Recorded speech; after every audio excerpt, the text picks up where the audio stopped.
The great Kamal Haasan அவர்கள். இவங்க ரெண்டு பேரும் வாழ்க்கையில் இருக்கிற எல்லா மேடையும் பெரிய மேடையாக தான் சந்திச்சிருக்காங்க. ஏன்னா அவங்களோட உழைப்பாலையும் திறமையாலையும் அவங்களோட விஷனாலையும் அந்த மேடையை உருவாக்கிட்டு இருக்காங்க. அப்படி ஒரு மேடை தான் இந்த இந்தியன் 2ஓட ப்ரீ ரிலீஸ் மேடை. அந்த மேடையில் எனக்கு வந்து அவங்க பக்கத்தில் சேர் போட்டு உட்காத்தி வச்சது என் வாழ்க்கையில் இது ரொம்ப பெரிய மேடை, மிகப்பெரிய மேடையாக நான் ஃபீல் பண்ணுறேன். ஸோ எனக்கு இந்த இடத்த கொடுத்ததுக்கு இவங்க ரெண்டு பேருக்கும் ரொம்ப ரொம்ப thanks. It's a dream come true moment for me. And எனக்கு டைரக்டர் இந்த படத்தை கூப்பிட்டு இந்த வாய்ப்பை கொடுத்தது என் வாழ்க்கையில் 2வது முறை எனக்கு வாய்ப்பு கொடுக்குறாரு. 22 வருஷத்துக்கு முன்னாடி கூப்பிட்டு ஒரு வாய்ப்பு கொடுத்தாரு. அந்த வாய்ப்பை நான் பயன்படுத்தி என்னோட கனவையும் உழைப்பையும் போட்டு 20 வருஷம் வந்துட்டேன். இப்போ இன்னொரு வாய்ப்பு கொடுத்துருக்காரு. இந்த வாய்ப்பை வச்சு நான் அடுத்த 20 வருஷம் ஓட்டிப்பேன்னு எனக்கு ரொம்ப கான்ஃபிடென்ஸாக இருக்குது. ஸோ இயக்குனர் சங்கருக்கு இந்த 2 வாய்ப்பு எனக்கு கொடுத்ததுக்கு ரொம்ப ரொம்ப நன்றி. அண்ட் என் பக்கத்தில் உட்காந்துருக்கிறவர் வந்து நான் சின்ன வயசுலேருந்து கனவுல பார்த்துருக்கேன், இப்போ ரெகுலராக நேரில் பார்க்குறேன். ஆனால் வித்தியாசம் பெருசாக இல்லை. எனக்கு எப்போவுமே ஒரு கமல் சார் எனக்கு எல்லாமே. ஒரு நடிகனாக நான் இங்கே இருக்கிறதுக்கான காரணம் அவர் தான். கமல் சார் நீங்கள் இல்லைன்னா ஒரு நடிகனாக நான் இல்லை. அண்ட் இவங்க ரெண்டு பேரும் ஒருத்தர் என்னை அறிமுகப்படுத்தினார், ஒருத்தர் நான் ஏன் நடிக்கணும்னு எனக்கு ஞாபகப்படுத்தினவர். ஸோ இவங்க ரெண்டு பேரோடையும் ஸ்டேஜ் ஷேர் பண்ணுறது மட்டும் இல்லை, இவரோட ஸ்க்ரீன் ஸ்பேஸ் ஷேர் பண்ணுறது, அவர் வாயால் ஸ்டார்ட் கேமரா ஆக்ஷன் கேட்கறது, இது எல்லாமே நான் ஏதோ ரொம்ப பெரிய புண்ணியம் பண்ணிட்டு வந்திருக்கேன்னு நினைக்கிறேன். So I am very very grateful and I am very happy இந்த படத்தை சப்போர்ட் பண்ணுறதுக்கு நீங்கள் எல்லாருமே வந்திருக்கீங்க. Indian 2 is a legendary film and just to be part of this moment, Bhavna is still இது கனவா நினைவாங்கிற மாதிரி தான் இருக்கு எனக்கு நிஜமாவே. So thank you for having me here and thank you for being here. 2 வாய்ப்புன்னு சொன்னீங்க, எந்த வாய்ப்பு இன்னும் ஸ்பெஷல்? ரெண்டுமே சொல்லக்கூடாது, 2 ஐ கண்கள், திங்க் ரெண்டுமே 2 கைகள். வாய்ப்பு எப்பவுமே ஸ்பெஷலாக தாங்க இருக்கும். பிகாஸ் சங்கர் சார் வாய்ப்பு கொடுத்தாலே அது ஒரு பெரிய விஷயம் தான். அந்த வாய்ப்பை நம்ம எப்படி யூஸ் பண்ணிக்கிறோங்கிறத பொறுத்து இருக்கு. அண்ட் எனக்கு கான்ஃபிடென்ஸாக இருக்குது. I am very confident that பாய்ஸ்லேருந்து ஆரம்பிச்சு இந்த பயணம் இந்தியன் 2லேருந்து தொடங்கும். It will become the next part of my life. So once again, deepest thanks to Shankar sir, because என் மேலே அவர் முதல் முறை செலுத்தின நம்பிக்கை வந்து ஒரு புது பையன் மேலே செலுத்தினார். இப்போ வந்து அவர் செலுத்தின நம்பிக்கை வந்து அந்த புது பையன் கொஞ்சம் வளர்ந்துருக்கான்னு இந்த பையனுக்கு ஒரு நம்பிக்கை கொடுக்குற மாதிரி இருக்குது. ஸோ இந்த வளர்ச்சிக்கு காரணமாக இருந்தவங்க பெரியவங்க எல்லாருக்கும் ரொம்ப நன்றி. அண்ட் தினமும் சினிமாவில் புதுசாக ஏதாவது ஒன்று கற்றுக்கணும்னு இவங்க தான் எனக்கு சொல்லிக் கொடுத்தாங்க. ஸோ அப்படியே இருக்கட்டும், நான் டெய்லி ஏதாவது கற்றுக்கிட்டே இருக்கேன். And both these opportunities are very special and thank God for Indian, because Indian படம் இல்லைன்னா அந்த படத்தோட சீக்குவல் எனக்கு சான்ஸ் கிடைச்சிருக்காது. So thank you for making Indians both of you. Fantastic. இன்னைக்கு கரண்ட் சினாரியோவில் சங்கர் சார் இந்த படத்தினுடைய முக்கியத்துவம் அதிகரிக்குது அப்படின்னு நான் சொல்லணும். அண்ட் இந்த படத்தை பார்க்கறதுக்கு பல ஜென்ரேஷன்ஸ் ஒன்றா கூடி இதை என்ஜாய் பண்ண போகிறாங்க. உங்களுடைய கதையில் எல்லா ஜென்ரேஷனுக்கும் ஏதாவது ஒரு விஷயம் வச்சுருக்கீங்களா? How does this span across generation?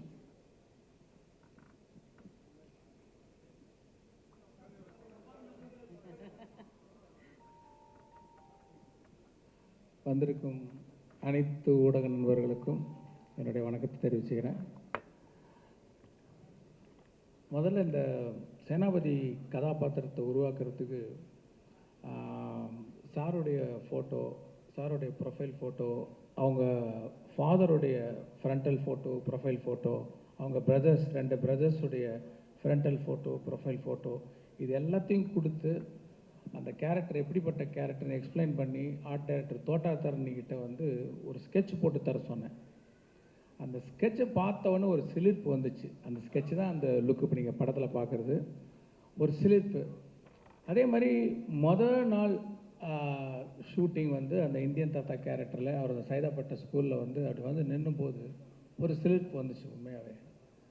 அதெல்லாம் வந்து அது எப்படி எக்ஸ்பிளைன் பண்ணுறதுனே தெரில. அதே கேரக்டர் ஒரு 28 வருஷம் கழித்து ஒரு மேக்கப் டெஸ்ட்டுக்கு அந்த மேக்கப்லாம் போட்டு வந்து நின்னப்போ அந்த சிலிர்ப்பு பன்மடங்கு அதிகமாகிடுச்சு.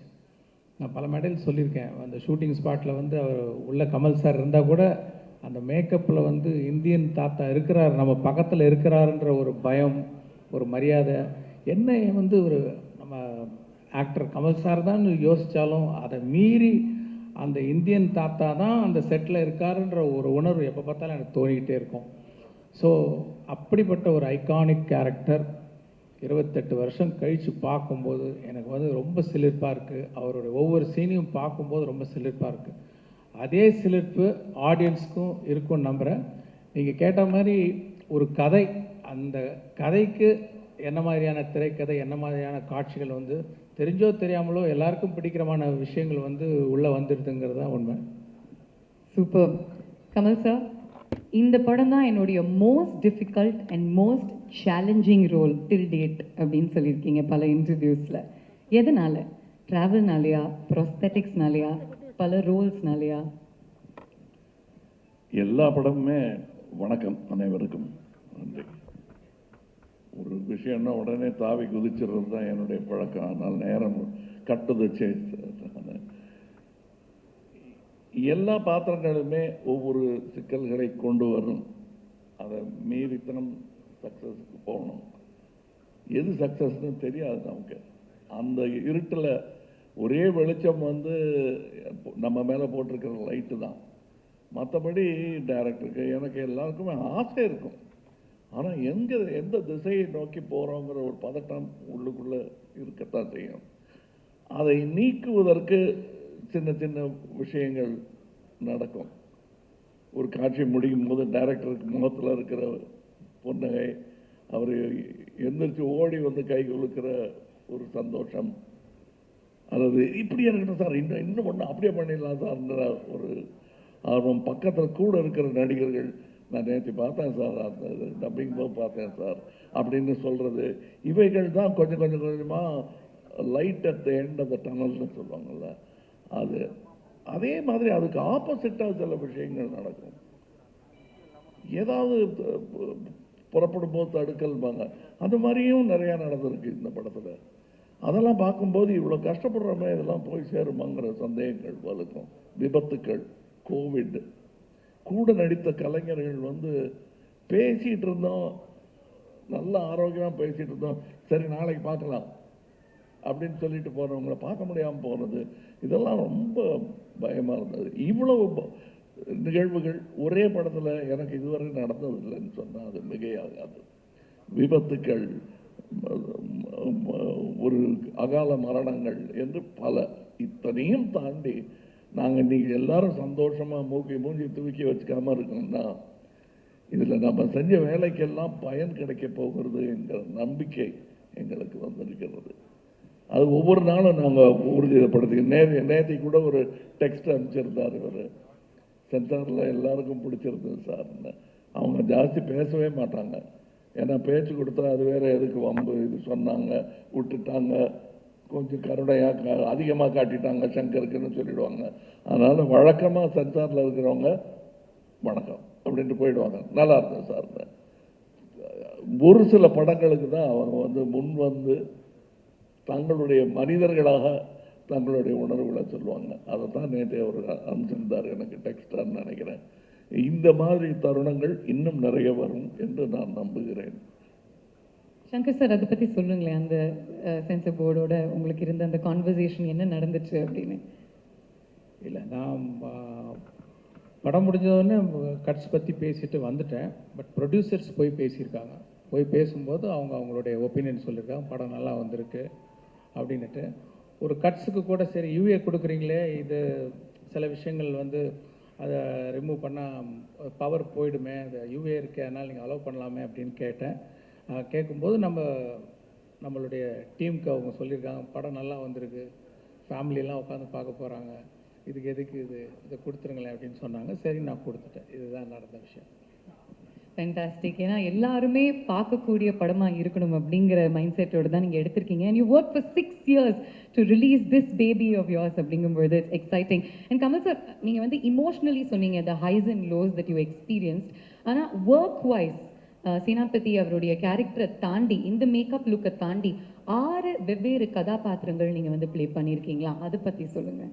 அதாவது நாங்கள் ஃபஸ்ட்டு இந்தியன் எடுக்கும்போது அதான் தமிழ்லேயே ரொம்ப அதிகமான பட்ஜெட்டு, பயமாகவே இருந்தது, அது ஒரு குற்றச்சாட்டாகவே வைக்கப்பட்டது. ஆனால் இப்போ பார்க்கும்போது அந்த இந்தியன் குடும்பம் ஒரு நடுத்தர குடும்பம் தான். இது நல்ல வசதியான குடும்பம். அதற்கு எப்படின்னா, வசதின்னா வெறும் பணம் மட்டும் இல்லைங்க, இதில் திரட்டக்கூடிய திறமைகள், தொழில்நுட்ப கலைஞர்கள், இவங்கெல்லாம் வந்து ஒன்று நினைப்போம், அது அடுத்த படத்தில் ஏதாவது வசதி வந்தால் வச்சுக்கலாம் சார், நல்லா இருக்கு, அந்த படத்தில் பார்த்தோம், வெளிநாட்டு படத்தில் பார்த்தோம். பட் அவ்வளோ காஸ்ட்டும் அது பண்ண முடியாது. பிரிட்ஜான் தருவார் கோவாயை படமாக வேணால் பார்க்கலாம், நம்ம கட்ட முடியாத பாலம் அப்படின்லாம் தோணும்ல. அதையெல்லாம் தைரியமாக இறங்கி செஞ்சுருக்காரு. அதாவது படம்னு பார்க்கும்போது எல்லாரும் படம் நல்லா இருக்கு, ஃபர்ஸ்ட் ஹாஃப் செகண்ட் ஹாஃப்னு அப்படி பேசிட்டு போயிடுறாங்க. ஆனால் எத்தனை பேருடைய உழைப்பு இருக்கிறது இதில். எனக்கு இதெல்லாம் பழக்கமே கிடையாது. இத்தனை வருடங்கள் நான் இருந்திருக்கிறேன்.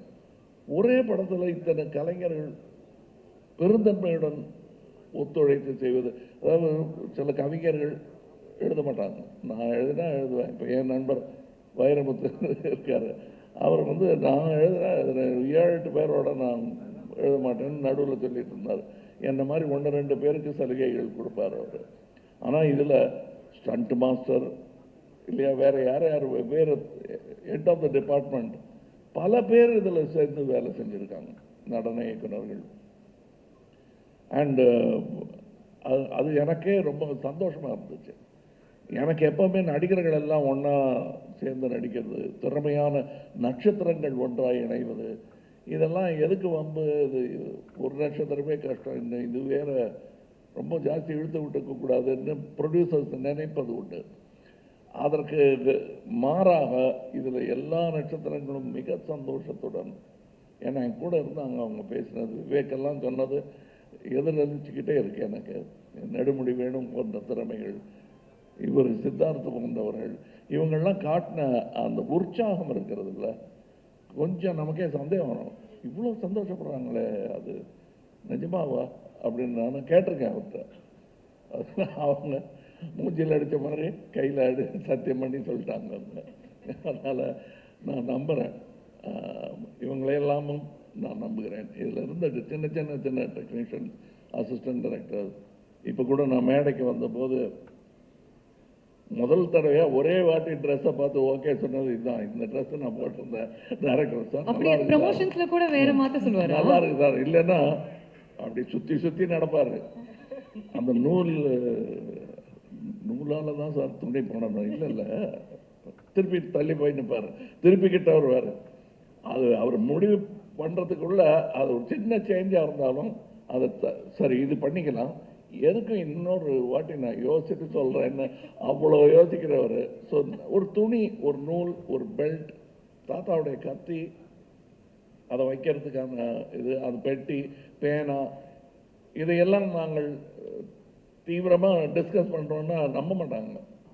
எப்பா ஒரு பேனா கொண்டா அப்படிங்கிற மாதிரி இல்லை இந்த படம். எல்லா விஷயத்தில் இப்போ கூட இன்றைக்கி ஒரு விளம்பரம் வந்திருக்கேன், அந்த ட்ரெஸ்ஸு போட்டுக்கிறதும் கஷ்டம், உருவாக்குறதும் கஷ்டம். இதில் அதெல்லாம் எத்தனையோ காஸ்டியூம் எனக்குன்னு தனியாக ஒர்க் பண்ணியிருக்காங்க, அமிர்தா ஒர்க் பண்ணியிருக்காங்க. அது மாதிரி நிறைய காஸ்டியூம் டிசைனர்ஸ் இதில் வேலை செஞ்சுருக்காங்க. எனக்கு தமிழ் சினிமாவில் இதெல்லாம் நடந்துகிட்டு இருக்கான்னு ஆச்சரியப்படுற அளவுக்கு நான்லாம் ரொம்ப எளிமையான தமிழ் சினிமாவும் எளிமையான மலையாள படத்துலையும் ஆரம்பித்தவன். இப்போ மிஸ் யூனிவர்ஸுங்கிறது இந்தியாவிலேருந்து ஒருத்தங்க போனாங்கிறதே பெருமையாக இருக்குது. இதில் ஒரு சின்ன காட்சிக்கே ஒரு மிஸ் யூனிவர்ஸை நடிக்க வைக்கிறாங்க. அப்படி அதெல்லாம் முடியுமா அப்படின்னு இப்போ எனக்கு தோணுது. நான் மறுபடியும் ரசிகனாகி இதெல்லாம் யோசிப்போம். சிச்சி வேணான்னு கனவு கலைச்சிட்டு நமக்கு இருக்கிற துணியை கசக்கி போட்டுக்கிட்டா போதும், ஈர துணியை மடியில் கட்டிக்கிட்டு நடந்தால் போதும்னு நினச்சிட்டு இருந்த அந்த தமிழ் சினிமாவை கொண்டு சேர்த்த இடம் இவங்களுக்கெல்லாம் அந்த பெருமை உண்டு. வர்த்தகத்தை மட்டுமல்ல, நம்ம நினைச்ச கனவுகளை எல்லாம் நினைவாக்கி பார்க்கும் அந்த தொழில்நுட்பத்தை இங்கே கொண்டு சேர்ப்பதற்கு எல்லாரும் முயற்சி பண்ணுறாங்க, நானும் முயற்சி பண்ணுறேன். அதை வெற்றிகரமாக இன்னும் சீக்கிரம் என்று செய்வதற்கு காரணம் இது போன்ற முயற்சிகள் தான். அதில் நானும் பங்கு பெறுகிறேன் என்பது இவர் சொன்ன மாதிரி சில நேரங்கள் எவ்வளவுதான் நட்சத்திர அந்தஸ்தை நீங்கள் கொடுத்தாலும் எங்களுக்கு அந்த பழைய ஞாபகங்கள் விட்டு போகாது. ஸோ இவ்வளோ தூரம் வந்துட்டோமா, நிஜமாக வந்துட்டோமா. அந்த கிள்ளி பார்க்கும் தருணங்கள் அனைவருக்கும் உண்டு, நடிகர் திலகத்துக்கும் உண்டு, மக்கள் திலகத்துக்கும் உண்டு, அப்படின்னா உலக நாயகனும் உண்டு தானே. பியூட்டிஃபுல்லாக சொன்னீங்க கமல் சார், பியூட்டிஃபுல்லாக இருந்துச்சு கேட்கறதுக்கே. சங்கர் சார் ஒரு இன்டர்வியூவில் கமல் சார் சொல்லியிருக்காரு, சேனாபதி தாத்தாக்கு என்ன வயசு அப்படின்னா சேனாபதி தாத்தாக்கு சூப்பர்மேனுடைய வயசு. அவங்க எல்லாருமே செல்ஃப் ப்ரொக்ளைம்டு சூப்பர் ஹீரோஸ். இவர் need of the hour super ஹீரோவா எப்படி பார்க்குறீங்க? ஆக்சுவலாக நான் பார்ட் 1 பண்ணும்போது பார்ட் 2 பண்ணுவேன்னு நினைக்கவே இல்லை.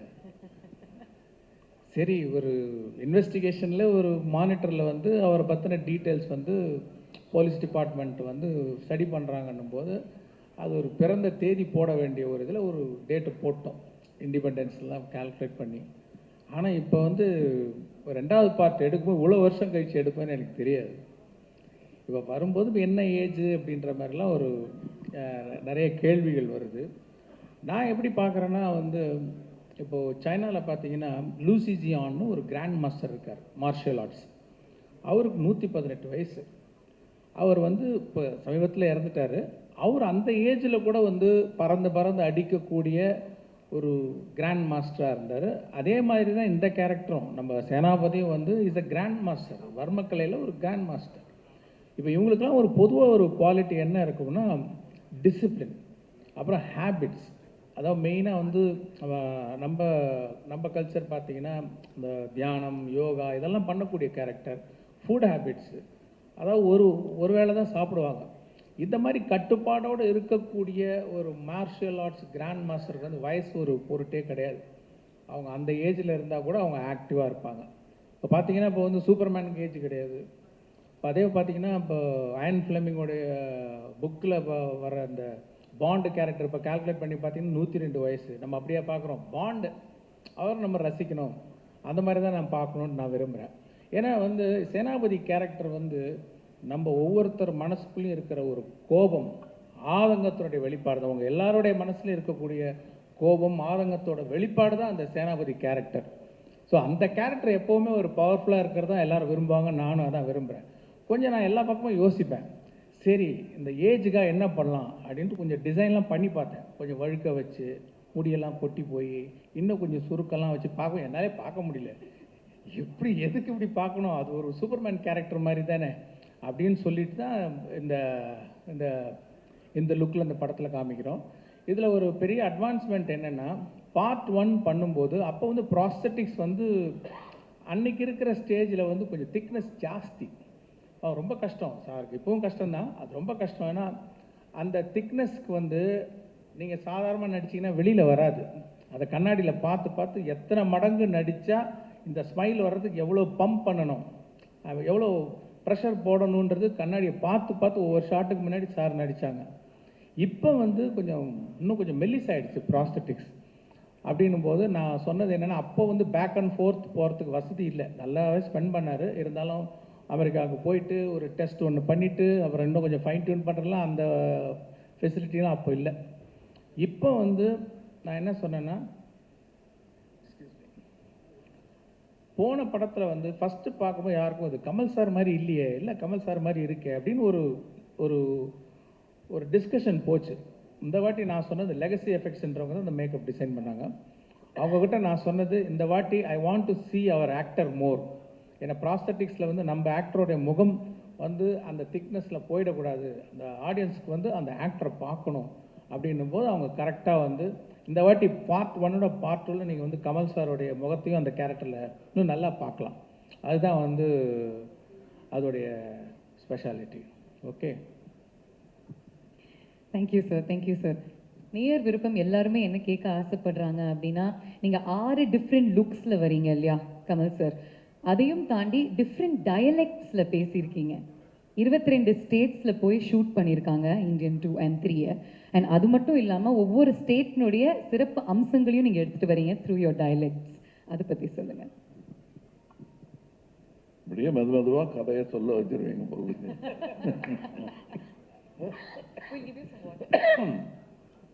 பட் உண்மை என்னன்னா,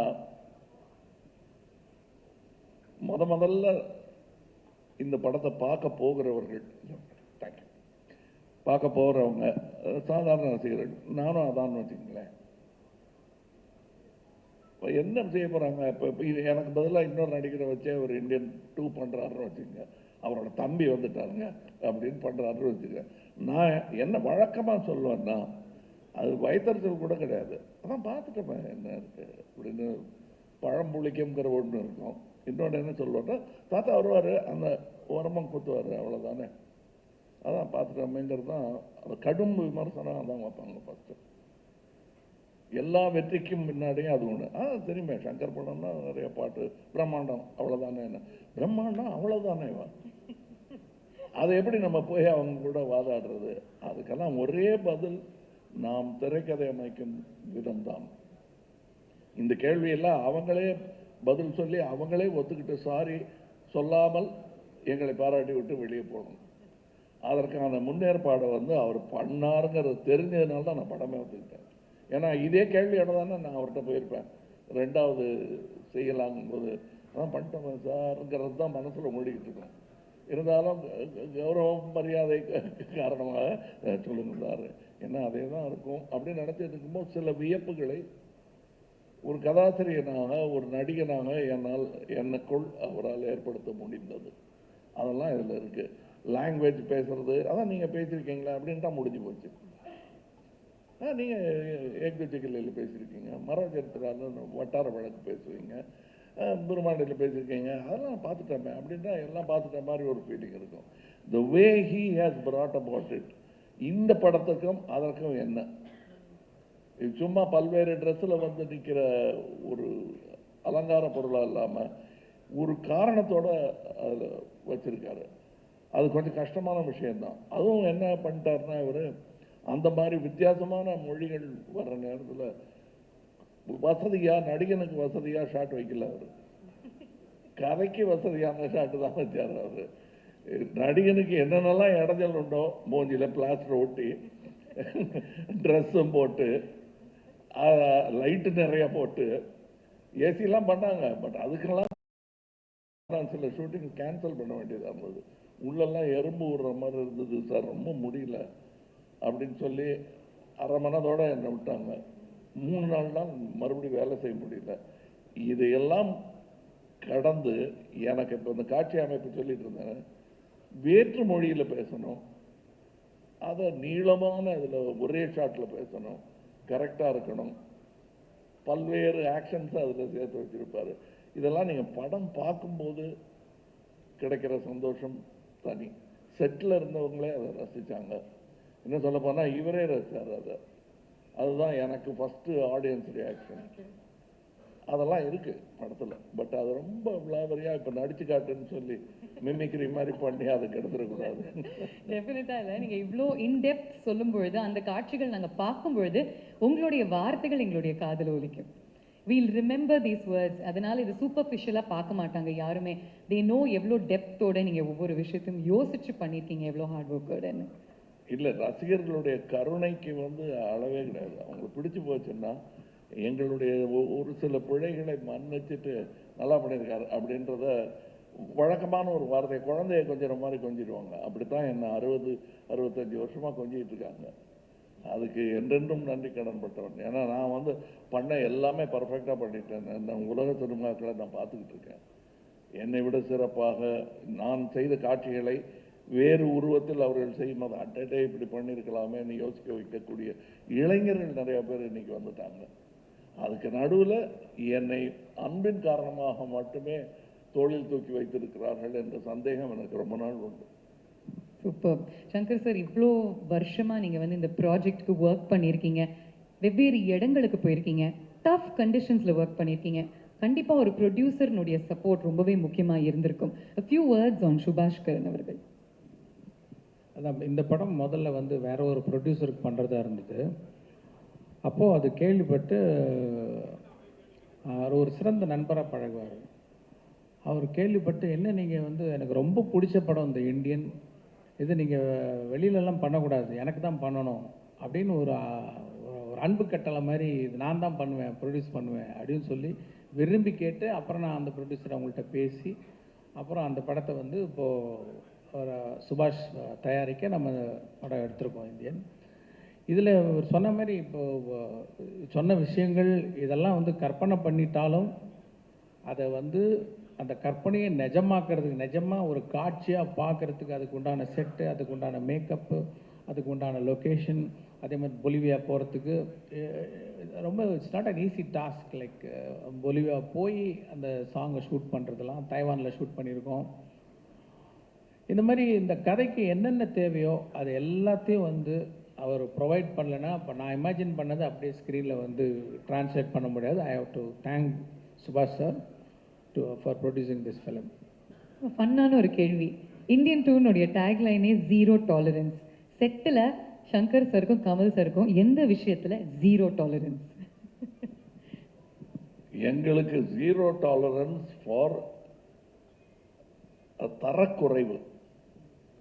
தரக்குறைவுக்கு ஜீரோ டாலரன்ஸ் எனக்கும் உண்டு, அவருக்கும் உண்டு. இது போதும், இதை அட்ஜஸ்ட் பண்ணிக்கலாங்கிறது பண்ண மாட்டாங்க. ரொம்ப முக்கியமான காட்சிக்கு இப்போ ஒரு உதாரணத்துக்கு ஒரு கண்ணீர் வர்ற காட்சி ரொம்ப நேரம் நடிச்சிட்டு வந்து ஒரு சின்ன ஒரு பிழையாக இருக்கும். இருந்தாலும் ரெண்டு பேரும் அதை திருப்பி வருமா, அதே இடத்துல கண்ணீர் வருமா தெரியாது. ஏன்னா அது என்னையும் தாண்டிய ஒரு உணர்வு. ஆனால் ரெண்டு பேருமே அதுக்கு முயல்வோம். அந்த மாதிரி நிறைய இது இருந்திருக்கு. இன்னும் ரொம்ப இது ப்ரெஸ் மீட்டுங்கிறதுனால தற்பெருமை சொல்லிக்கிறோங்கிறது இல்லை. நான்லாம் வந்து சத்யா ஸ்டுடியோவில் செட்டு போட்டிருக்காங்க அடிமை பெண்ணுக்கு, பர்மிஷன் கிடைக்குமா அந்த செட்டு கலைக்கிறதுக்கு முன்னாடி போய் பார்க்கணுன்னு ஆசைப்பட்டிருக்கேன். அந்த மாதிரி ஜெய்ப்பூரையே கொண்டு வந்து பண்ணியிருக்காங்கன்னு. அந்த மாதிரி படத்துலலாம் நடிக்க முடியுமான்னு ஏங்கினது ஒன்று.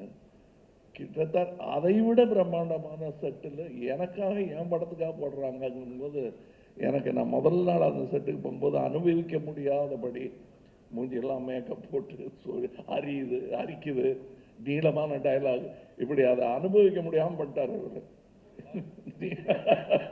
சாரி சொல்றாரு. இப்போ நான் தாக்கே சொல்லிட்டு இருக்கேன், அவர் சாரி சொல்லிட்டு இருக்காரு. அது ஒரு செட்டு போட்டிருக்காங்க. அது யாரா இருந்தாலும் அது உள்ள வந்ததோ அப்படியே மலைத்து போற அளவுக்கு அதுக்கான பொருட்கள் மெட்டீரியல்ஸ் இந்த ஊரில் கிடைக்கல. அதுக்காக வெயிட் பண்ணாங்க. ஒரு 2-3 நாள் தள்ளி போகணும்னு சொன்னால் என்னதை சட்டுன்னு ஆரம்பிக்கலாமேன்ற அந்த செட்டை பார்த்தது தான் எனக்கு தெரிஞ்சது. ஒர்த்துட்டுன்னு நீங்களும் பார்க்கத்தான் போறீங்க. அதை நான் சொன்னதில் எந்த இம்மி அளவும் குறையாத அளவுக்கு இருக்கு. அந்த செட்டு வியப்பாக இருக்கும். அது ஒரு ஒரு ஒரு ஒரு பாதி படத்தை இதுலேயே எடுத்துடலாமேன்னு தோணும். ஆனால் அது 10 நிமிஷம் கூட வராது அந்த படத்தில். அந்த மாதிரி நிறைய பிரம்மாண்டங்கள் இந்த படத்தில் இருக்கு. அண்ட் ஒரு இடத்துல நிற்க டைரக்டர் மாதிரியே கதையும் ஒரு இடத்துல நிற்காது. வேற ஊருக்கு போயிட்டு இருக்கணும். Waiting for it sir. Really really looking forward to it. ஒரு சில லெஜெண்ட்ஸ்க்கு மட்டும்தான் ஒரு கொடுப்பினை இருக்கும் அப்படின்னு சொல்லுவாங்க. ஒரு MS தோனிக்கு மட்டும்தான் சச்சினையும் கேப்டன் பண்ற ஒரு ஃபார்ச்சூன் இருந்துச்சு, விராட்டையும் கேப்டன் பண்ற ஒரு ஃபார்ச்சூன் இருந்துச்சு. அதே மாதிரி கமல் சார் எங்களுக்கு நடிகர் திலகமோட நீங்க நடிச்சிருக்கீங்க. அதே மாதிரி இந்த தலைமுறையோடையும் சேர்ந்து நடிச்சிருக்கீங்க. என்ன விஷயங்கள் கற்றுக் கொடுத்துருக்காங்க திஸ் ஜென்ரேஷன் ஆஃப் ஆக்டர்ஸ் உங்களுக்கு? What have you learned from them in the generation of actors? அதுதான் முக்கியமான விஷயம். வாட் யூ லேர்ன்ட்னு கேட்குறீங்க தெரியுமா? அதுதான் கேள்வி இல்லை, அதான் பதில். ஏன்னா கற்றுக்கிறது முடிஞ்சு போச்சு. ஏன்னா நடிகர் திலகத்தோடய தோல் வரைஞ்சிட்டேன் நான்.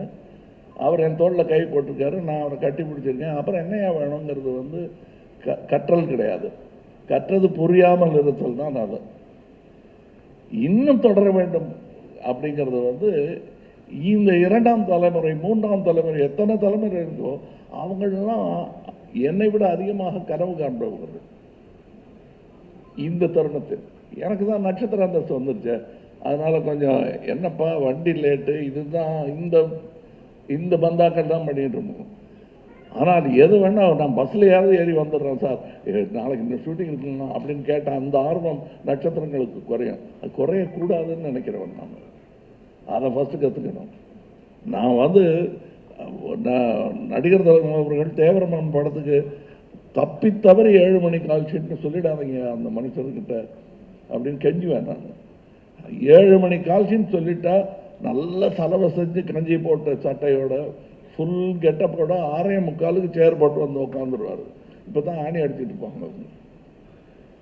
அப்படிப்பட்ட ஆர்வம் வந்து நான் தேவரமகனில் பார்த்தேன். அதையும் கற்றுக்கணும். இவங்களுக்கெல்லாம் இருக்கிற ஆர்வம் தனியாக அப்படியே கிட்டத்தட்ட நாகேஷ் திருவிளையாடலில் பல மீட்டுப்பார் சிவன் வர்றதுக்கு முன்னாடி அது மாதிரி ஷாட் வர்றதுக்கு முன்னாடி இப்படி இவங்க அலையிறது எனக்கு பிடிக்கும். அதை பார்த்துக்கிட்டே இருப்பேன். நான் எல்லாத்தையும் கவனிப்பதற்கு காரணம் தற்காப்புக்காக அல்ல, கற்றலுக்காக. அதனால் நான் கற்றுக்கிட்டது வந்து இந்த 3 தலைமுறைங்கிறது வந்து இன்னும் பல வாய்ப்புகள் எனக்கு கடைசியாக டெர்மினஸில் ஒரு ஸ்டாப்புக்கு முன்னாடி வண்டி டெப்போவுக்கு போகிறதுக்கு முன்னாடிலாம் ஏறி பயணம் பண்ணியிருக்கேன். அது வந்து டி.கே. சண்முகம் அவர்கள் ஒரு தலைமுறைக்கே தெரியாது அவங்கெல்லாம் அப்படி பெரும் கலைஞர்கள் இருந்தார்கள் என்பது. கே.வி. சுந்தராம்பாள் அவர்களுடன் எனக்கு பின் வீடு. அவங்ககிட்ட போய் வெக்கமே இல்லாமல் பழனி அப்போ எல்லாம் பாடி காட்டியிருக்கேன் நான். அவங்களும் அதை கனிவோட கேட்டுக்கிட்டு எனக்கு இட்லி சுட்டு தருவாங்க. அம்மையார்கிட்டயே ஞான இட்லி வாங்கி சாப்பிட்டவன் நான். ஞான பழம் இல்லை, ஞான இட்லி. இதெல்லாம் எனக்கு நடந்திருக்கிறத நான் வந்து அதிர்ஷ்டமாக கூட நினைக்கல, பெரும் பாக்கியமாக நினைக்கிறேன். These moments, sir, இந்த கதைகள் கேட்கறதுக்கு we feel truly special. Thank you. And Instagramல நிறைய நான் வந்து படிச்சுட்டு இருந்தேன் என்ன மாதிரி கேள்விகள் கேட்கலான்னு. இன்ஸ்டாகிராமில் சித்தார்த்னுடைய ஃபோட்டோ லாங் ஷார்ட்ல இருக்கும். நீங்கள் எழுதியிருப்பீங்க, objects may in the mirror may appear closer than they are. அதற்கான Hello, check. Objects in the mirror are closer than they appear. Thank you. Bike oda mirror la varum. Yeah, closer than they appear னு எழுதிருப்பீங்க. யூசுவலா அது வந்து எச்சரிக்கைக்கு எழுதியிருப்பாங்க கார்ல. இது எந்த கான்னோட்டேஷன்ல, என்ன கண்ணோட்டத்தில் எழுந்தீங்க? ஏன்னா அவர் என் மேல் காட்டும் அன்பிற்கும் அவர் மேல் நான் வைத்திருக்கும் மதிப்பிற்கும் நாங்கள் ரொம்ப நாள் கழிச்சு தான் பேச ஆரம்பித்தோம், சந்திக்க ஆரம்பித்தோம். So it is a visual thinking. Object கிட்ட இருக்கணுங்கிறது தான் அதோடைய இது. நாங்கள் எப்போ கூட இருந்தாலும் நானே கொஞ்சம் நடிகர்கள் கூட டெக்னீஷியன் கூட சேர்ந்துச்சுன்னா பேசிக்கிட்டே இருப்போம் சளைக்காமல். ஏன்னா பேசுவதற்கான சப்ஜெக்ட் சினிமாவாகிவிடும் பட்சத்தில் அப்புறம் சாப்பிடுவாங்க, ரொம்ப லேட் ஆகுதுன்னு யாராவது ஞாபகப்படுத்தினாதான் உண்டு. அந்த மாதிரி உரையாடல்கள் எனக்கு சுஜாதா சார் கூட டான்ஸ் ரோட்டில் நடந்திருக்கு, மணிரத்னம், பாலகுமார், இவங்க எல்லாரோடையும் இவரும் ஒர்க் பண்ணியிருக்காங்க. நிற்கவே நிற்காது. அங்கே எல்டான்ஸ் ரோட்டே நின்று பேசிகிட்டு இருப்போம். சரி எல்லாருமாவது சாப்பிட வாங்க, தயவுசெய்து சாப்பிடாம இப்படி பேசிகிட்டு இருக்காங்கங்கிற அளவுக்கு இந்த பேச்சு நீளம். இப்போ கூட நாங்கள் மலேசியா சிங்கப்பூர் போயிருந்த ஃப்ளைட்டெல்லாம் மிஸ் பண்ணிட்டோம். ஆனால் அதுக்கான வருத்தங்கள் வந்து எங்களுக்கு சந்தோஷமாக மாறிடுச்சு. அப்போ ஃப்ளைட்டு கிடையாதா, இப்போ பேசிக்கிட்டே கார்லேயே போயிடலான்ற மாதிரி எல்லாரும் சந்தோஷமாக. அது எங்களை ஃப்ளைட் மிஸ் பண்ணவங்க மாதிரி தெரிஞ்சிருக்காது. இல்லாத ஃப்ளைட்டில் ஒரு டிக்கெட் வாங்கிட்டு சந்தோஷத்தில் இருக்கிற மாதிரி இருக்கும். நான் that's what I meant. I wish we were closer even long before. அதான். How does this make you feel, Sid? இந்த மாதிரி வார்த்தைகள் எஸ்பெஷலி உங்களுடைய குரு கிட்ட இருந்து. வேணாம், இவர் சும்மாவே உணர்ச்சி வசப்பட்டவர். இவ்வளோ பேருக்கு எதற்கு அவரை அழ வைக்க வேண்டாம்னு நினைக்கிறேன். ஓகே, சேனாபதி தாத்தானுடைய கம்பேக்கே ஒரு காஸ் ஃபார் செலிப்ரேஷன். அதை தாண்டி இந்தியன் டூல மற்ற விஷயங்கள் டு செலிப்ரேட் என்னென்ன இருக்கு? கதை கேட்குறாங்க சார், பார்த்துக்குங்க. இல்லை, இதில் வந்து மெயினாக நிறைய கேரக்டர்ஸ், கேமியோஸ் ஜாஸ்தி. அது எல்லாமே நல்ல ஒரு பண்பட்ட நடிகர்கள், நல்ல அனுபவம் வாய்ந்த நடிகர்கள், சிறந்த நடிகர்களை வந்து இந்த படத்தில் கேஸ்ட் பண்ணியிருக்கோம். Like Samuthirakani sir, S J. சூர்யா, பாபி சிம்மா, தம்பிராமையா, மனோபாலா, விவேக், அப்புறம் ரேணுகா, சொல்லிட்டேன், சித்தார்த் மெயினாக, ரகுல் பிரீத் சிங், பிரியா பவானி சங்கர், நிறைய கேமியோஸ். எல்லாருமே ரொம்ப சிறப்பாக நடிச்சிருக்காங்க. ஏன்னா இதில் நிறைய ஃபேமிலி விஷயங்கள்லாம் அந்த படத்தில் வருது. ஸோ எல்லா ஃபேமிலியும் வந்து எங்கேஜாக பார்க்கக்கூடிய படமாக இது இருக்குன்னு நான் நம்புகிறேன். அடுத்து பார்த்திங்கன்னா இதில் வந்து அதை பார்த்திங்கன்னா அந்த ஒரு நடுவில் ஒருத்தர் இருக்கார். அவர் வந்து உங்களுக்கு நிறைய பேருக்கு மீடியாவுக்கு பரிச்சயமான ஒரு கேரக்டர் தான். அது ஆர்கே லக்ஷ்மணுடைய கார்ட்டூன் காமன் மேன். அவர் வந்து டைம்ஸ் ஆஃப் இந்தியாவில் அந்த கார்ட்டூன் வந்து ரெகுலராக போடாரு. அது ரொம்ப, அந்த கார்ட்டூன்லாம் ரொம்ப பிரபலம், ரொம்ப மிகச்சிறந்த ஒரு கார்ட்டூனிஸ்ட் ஆர்கே லக்ஷ்மண் அவர்கள். அவருடைய அந்த காமன் மேன் கதாபாத்திரத்தை வந்து ஒரு 3D அனிமேஷனில் இதில் வந்து இந்த கதையில் வந்து ஒரு கதை சொல்லும் ஒரு டூலாக நான் வந்து பயன்படுத்தியிருக்கேன். அது ஒரு புது விஷயம். அப்புறம் சொன்ன மாதிரி பொலிவியாவில் எடுத்த அந்த கேலண்டர் சாங் மிஸ் யூனிவர்ஸ், நான் வந்து இந்தியன் ஆக்ட்ரஸே ட்ரை பண்ணேன், 2-3 பேரை ட்ரை பண்ணேன், கிடைக்கல, அவங்க டேட்ஸ் கிடைக்கல. அப்போ வந்து அந்த கேலண்டர் ஷூட்டுக்கு பொருத்தமாக யார் இருப்பாங்க அப்படின்னு பார்க்கும்போது அவங்களுடைய ஒரு புகைப்படத்தை பார்க்கக்கூடிய ஒரு வாய்ப்பு வந்தது. ஸோ அவங்கள ட்ரை பண்ணி பார்த்தோம். அவங்க வந்து அவங்க அக்செப்ட் பண்ணதுனால அவங்கள வந்து இந்த பாட்டில் நாங்கள் படத்தில் வருவாங்க அந்த பாட்டில். அப்புறம் மெயினாக டெக்னீஷியன்ஸ் லைக் ரவிவர்மன் ரொம்ப அருமையான ஒளிப்பதிவு. இப்போ சார் சொன்ன மாதிரி வியந்து பார்க்குற ஒரு செட்டெல்லாம் வந்து முத்துராஜ் ப்ரொடக்ஷன் டிசைனரோட ஒர்க்கு வந்து எக்ஸ்ட்ராடினரி ஒர்க் இந்த படத்தில் பார்த்தோம். அப்படி நம்மளே ஒரு லேஸில் எக்ஸைட் ஆக மாட்டோம். ஒரு செட்டு டிசைன் அப்ரூவ் பண்ணுறதுக்கு பேக் அண்ட் ஃபோர்த் போவோம். கடைசியில் ஒன்று கொடுப்பாரு, செட்டில் வந்து பார்த்தா நம்மளுடைய எதிர்பார்ப்பே மிஞ்சக்கூடிய ஒரு அருமையான ஒரு அவுட்புட்டை வந்து முத்துராஜ் சார் கொடுத்துருக்குறாங்க. அப்புறம் தைவானில் ஷூட் பண்ணியிருக்கோம். இதெல்லாம் விட மெயினாக நம்ம கமல் சார் தான். நான் வந்து பார்ட் 1ல் சொன்னேன், லைக் ஒரு தராசில் வந்து ஒரு பக்கம் டைரக்டர், ப்ரொடியூசர், படத்தில் நடித்த actors, cinematographer, music director, art director, அத்தனை பேரையும் ஒரு தராசில் போட்டுட்டு இன்னொரு பக்கம் தராசில் கமல் சாரை உட்கார வச்சா ஈக்குவல் ஆகிடும். அந்த அளவுக்கு ஒரு சாரோடைய ஸ்க்ரீன் ப்ரெசன்ஸ் அண்ட் பர்ஃபார்மன்ஸ் வந்து அப்படி இருந்தது. அந்த இந்தியன் ஒரு விழாவில் நான் சொன்னேன். இப்போ நான் சொல்கிறேன், இப்போ தராசு இந்த பக்கம் சாஞ்சிடுச்சு. சார் வந்து எங்கள் எல்லாரையும் மிஞ்சிற அளவுக்கு அவர் வெயிட்டாக இருக்கார் அந்த படத்தில் அப்படிங்கிறத நான் வந்து இங்கே நீங்கள் கேட்டிங்களே படத்தில் வேறு என்ன நான் இல்லைன்ட்டு, சாரோடைய பர்ஃபார்மன்ஸ், சாரோடைய ப்ரெசன்ஸ், ஏன்னா அவர் வர சீனெல்லாம் வந்து அப்படி ஒரு பிரமிப்பை ஏற்படுத்துது. அது ஒரு எழுதுனதுக்கும் அது ஒரு சீனாக ட்ரான்ஸ்ஃபார்ம் ஆகும்போது அது எந்த அளவுக்கு உயர்ந்து நிற்குதுன்றதை என்னால் பார்க்க முடிஞ்சுது. ஐ பிலீவ் நீங்களும் அதை ஃபீல் பண்ணுவீங்கன்னு நினைக்கிறேன். ஃபேண்டாஸ்டிக். கமல் சார், நீங்களும் உங்களுடைய பதில் அதுக்கு சொல்லிட்டீங்க அப்படின்னா அதுக்கப்புறம் ப்ரெஸ் கிட்ட அவங்களுடைய கேள்விகள் கேட்கலாம். அதாவது இவ்வளோ விஷயங்கள் சொல்கிறோம் இல்லையா, இதுக்கெல்லாம் நாங்கள் வந்து சுபாஸ்கரன் ஒருத்தர்கிட்ட நான் ஒரு ஃபோன் பண்ணுவேன், ஒரு ஃபோன் பண்ணுவார். 2 ஃபோன் கால் தான். எடுக்கிற முடிவுகள் ரொம்ப பெரிய முடிவுகளாக இருக்கும். அதாவது எத்தனை நாள் தள்ளி போடலாம் ஷூட்டிங்குங்கிறது வந்து சாமானியமான செய்தி அல்ல ஒரு ப்ரொடியூசருக்கு. இப்போ வேணாம் சார், ஒரு விபத்து நடந்துச்சு, நீங்கள் புறப்பட்டு வாங்க, ஒரு கால் புறப்பட்டு வந்துடுவார். இல்லை இதை நடுவில் ஒரு சில மாற்றங்கள் இவர் சொன்னபோது இப்படி பண்ணலான்னு சொல்லும்போது, சரி சார் நீங்கள் 2 பேரும் முடிவெடுத்து பண்ணிடுங்க சார் அப்படிங்கிற அந்த பெருந்தன்மை, அது இல்லாமல் இந்த படத்தை இத்தனை வருடங்கள் நகர்த்தி கொண்டு வந்திருக்கவே முடியாது. அதற்கு பிறகு என்ன பண்ணுறதுன்னு தெரியாமல் கோவிட், விபத்துகள் என்று பல விஷயங்கள் எங்களை தடுமாற வைத்த போது ரெட் ஜாயின்ட்ஸ் உள்ள வந்தாங்க.